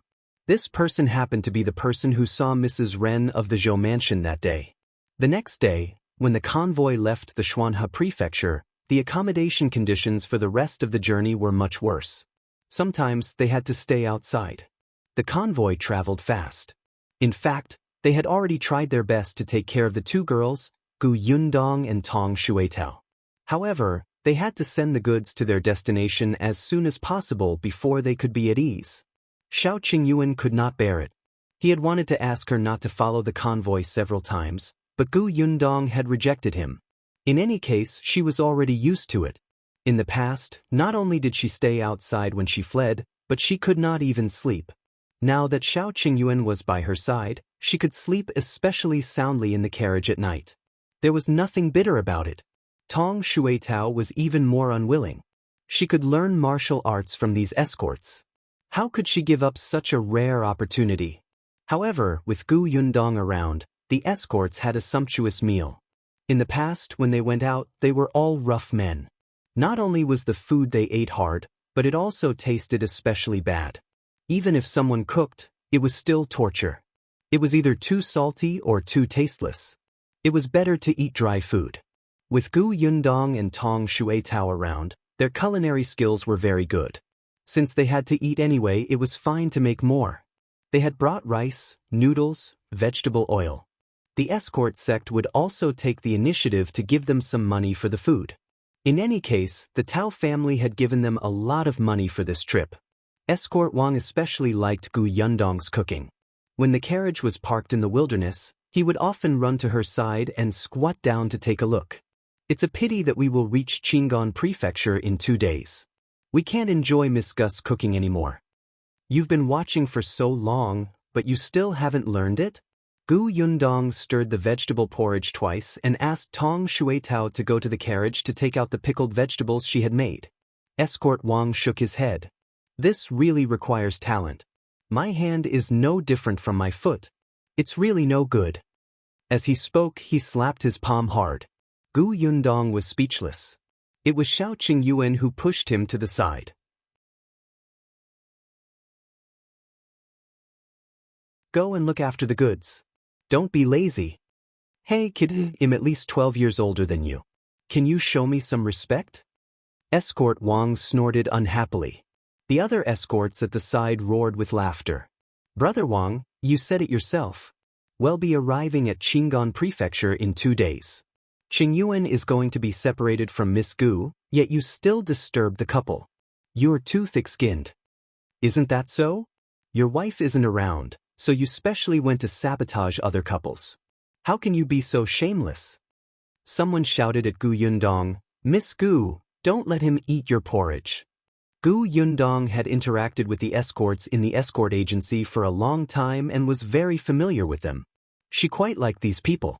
All of them treated her like a younger sister or a junior. Other than having to make her cook, they did not need her to worry about anything else. She smiled and was about to serve the porridge.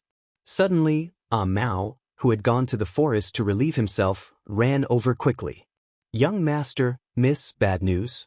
I saw a few people with masks on coming this way.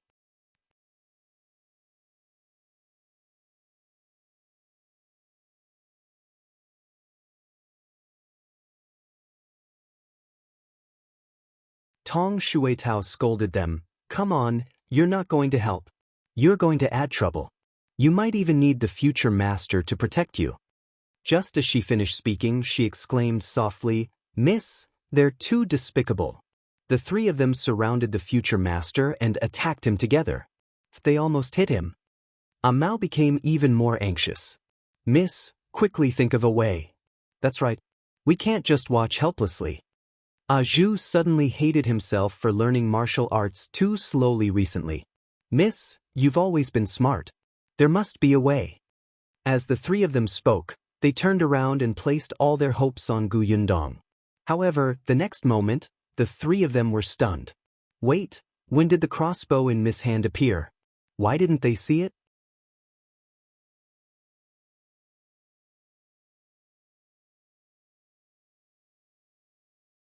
Chapter 436, Put into the space B0 Zenvel. CM Gu Yundong had already aimed the crossbow at the person who was planning to sneak an attack on Shao Qingyuan's back. With a swoosh, the crossbow bolt seemed to have eyes and suddenly pierced into that person's back. Mao and Zhu had seen her shoot people with a crossbow last time, but this was the first time Tong Shuetao had seen it. Her eyes lit up with excitement. Miss is amazing. Gu Yundong frowned. The angle was not good. She could not kill the target in one strike. Escort Wang and the robbers, who were fighting crazily, were stunned when they saw someone fall to the ground after being shot. They still have people in the dark. Let's end this quickly. As soon as the leader of the robbers shouted, those people approached the carriage with all their might. Gu Yundong shot out her second arrow, aiming at the leader of the robbers. Unfortunately, that person reacted quickly and blocked it with his knife. He only staggered slightly. Moreover, 3 people were already running in the direction of the crossbow. Gu Yundong hurriedly said to Tong Shui Tao and the other two, "Go over there." "Miss, I can help." Gu Yundong turned around and met their determined expressions. She paused and agreed. "All right, I'll leave these people to you." She thought that since she wanted them to come out and train, she couldn't keep letting them hide behind her. If they just watched and never fought, they would never be trained. However, there were 3 enemies. Gu Yundong shot an arrow and killed one of them. Then, she bent down as if she was untying the bag on her leg. In fact, she took out 2 daggers from her space and handed them to her fellows. "Be careful. If you really can't win, run." Then, she ran to the other side of the forest and shot 2 more arrows. She could tell that this group of people's target was the 4 jars of wine from the Tao family in the carriage. Therefore, there were still many people surrounding Ah Wang and Ah Fe. Suddenly, Ah Wang's leg was slashed and kicked. He was sent flying and fainted. However, the robber did not give up and slashed at his neck with a knife. Gu Yundong's expression changed slightly. She quickly aimed at him and shot an arrow. As a result, she didn't pay enough attention to Ah Fa, who had also been stabbed. Gu Yundong was a little vexed. Although crossbow bolts were convenient and she had enough arrowheads, they were only suitable for long-range sneak attacks. It was troublesome and time-consuming to reload. Gu Yundong did not have much time. Seeing that 2 people were about to attack Ah Fe, Gu Yundong could not care less and ran out of the forest. Shao Qingyuan was the first to see her. He frowned slightly and walked towards her as he fought.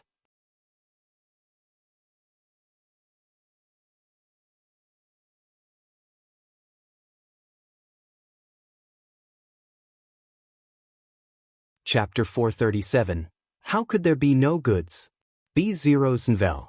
Sim the robber endured the pain and rolled down from the carriage. Then he shouted at the robber leader, "Boss, we've been tricked. There's nothing in the carriage." The boss was stunned. "What did you say?" "The carriage is empty. We've been tricked." The boss' expression changed drastically. He looked at the situation in front of him. Only one of the escorts had fallen, but his side had suffered heavy losses. If they continued fighting, they would not be able to gain anything, especially when there were no goods. Therefore, he suddenly forced Escort Wang back with a slash and said to the others, "Retreat first." The robbers were already a little tired from fighting. Seeing this, they all turned to run. The escorts did not chase after him. Escort Wang hurriedly went to look at Ah Wang, who was lying on the ground. Seeing that he was still breathing, Escort Wang heaved a sigh of relief. When other escorts had come to take care of him, he came to look at the carriage without a word. The robber just said that there was no stock in the carriage? How could there be no stock? Could it be that someone had already taken it away? The main mission of an escort was to protect the goods. He could lose his life, but he could not lose the goods. Seeing that he was about to get into the carriage, Gu Yundong immediately went up. When no one was paying attention, she put all 4 jars of wine back. Therefore, when Escort Wang lifted the curtain of the carriage, he saw that there was no problem with the goods they wanted to protect this time. The goods stayed inside quietly like sleeping children. He was dumbfounded. He lowered the curtain of the carriage and opened it again in disbelief. He was relieved to see that the goods were still there. Strange, the goods are clearly still here. Why did the robbers say that there was nothing? Gu Yundong pretended that she did not know anything and said, "Maybe he saw wrongly? Or maybe that person was not in cahoots with the robbers and deliberately said that." Escort Wang did not know how to explain it, so he could only accept this explanation for the time being. Only Shao Qingyuan quietly glanced at Gu Yundong. When the robber approached the carriage, he was afraid that Gu Yundong would be in danger, so he chased after him. Therefore, when that person lifted the curtain to take a look, he knew very well if there was anything inside. But Shao Qingyuan did not say anything. He just walked to Gu Yundong's side and sized her up. "Are you injured?" Gu Yundong shook her head. "I'm fine." The next moment, she frowned. "Are you injured?" Shao Qingyuan's arm had been cut. It did not look very deep, but the blood had stained a large part of his sleeve. Miss, young master were back. At this moment, Ah Mao and the other 2 ran out of the forest quickly. It seemed that they had already dealt with the 2 robbers and were not injured. Gu Yundong could not care less. She quickly went to her carriage to take down the medical kit that she had prepared. Then, she cut the fabric on Shao Qingyuan's arm with a pair of scissors and washed his wound. After disinfecting it with alcohol, she carefully applied medicine and wrapped it in gauze. She wrapped the wound up like a dumpling, layer by layer, just like when his palm was scratched. Shao Qingyuan quietly let her move.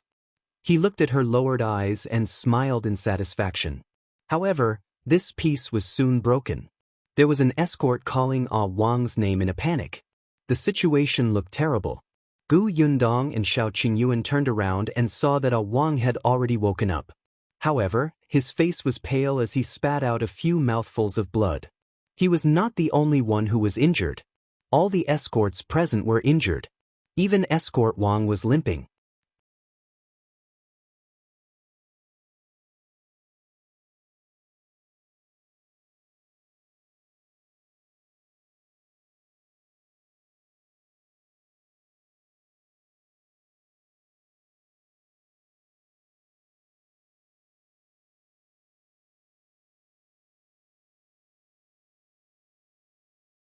If his wife was taken away by other men, he would not be able to find her. Because of this, Shao Qingyuan also spent a period of time anxiously until he saw the medical book. He did not want to be a pure doctor. He wanted to be a pharmaceutical merchant. If he became a big pharmaceutical merchant, not only would he be able to treat people, but he would also have power. The internal injury medicine this time was the first medicine he made. There would be more and more in the future. Yundong, he called her softly. Gu Yundong was suddenly stunned. Was this the first time he had called her by her name? She felt her ears itch and some joy welled up in him. However, Shao Qingyuan hugged her even more tightly. If you can't find Bai Muzi when you go to Wanqing Prefecture this time, there's no need to be anxious. Perhaps we can use another medicine to treat Auntie's illness. It'll work hard to read books and study medicinal herbs. Therefore, there are some things that you can let me help you share. Gu Yundong blinked and grabbed the hem of his shirt. After a long time, she said in a low voice, "Okay. You're tuning in to the Wandering Hero YouTube channel. Don't forget to subscribe and join us on this journey to catch the most captivating stories.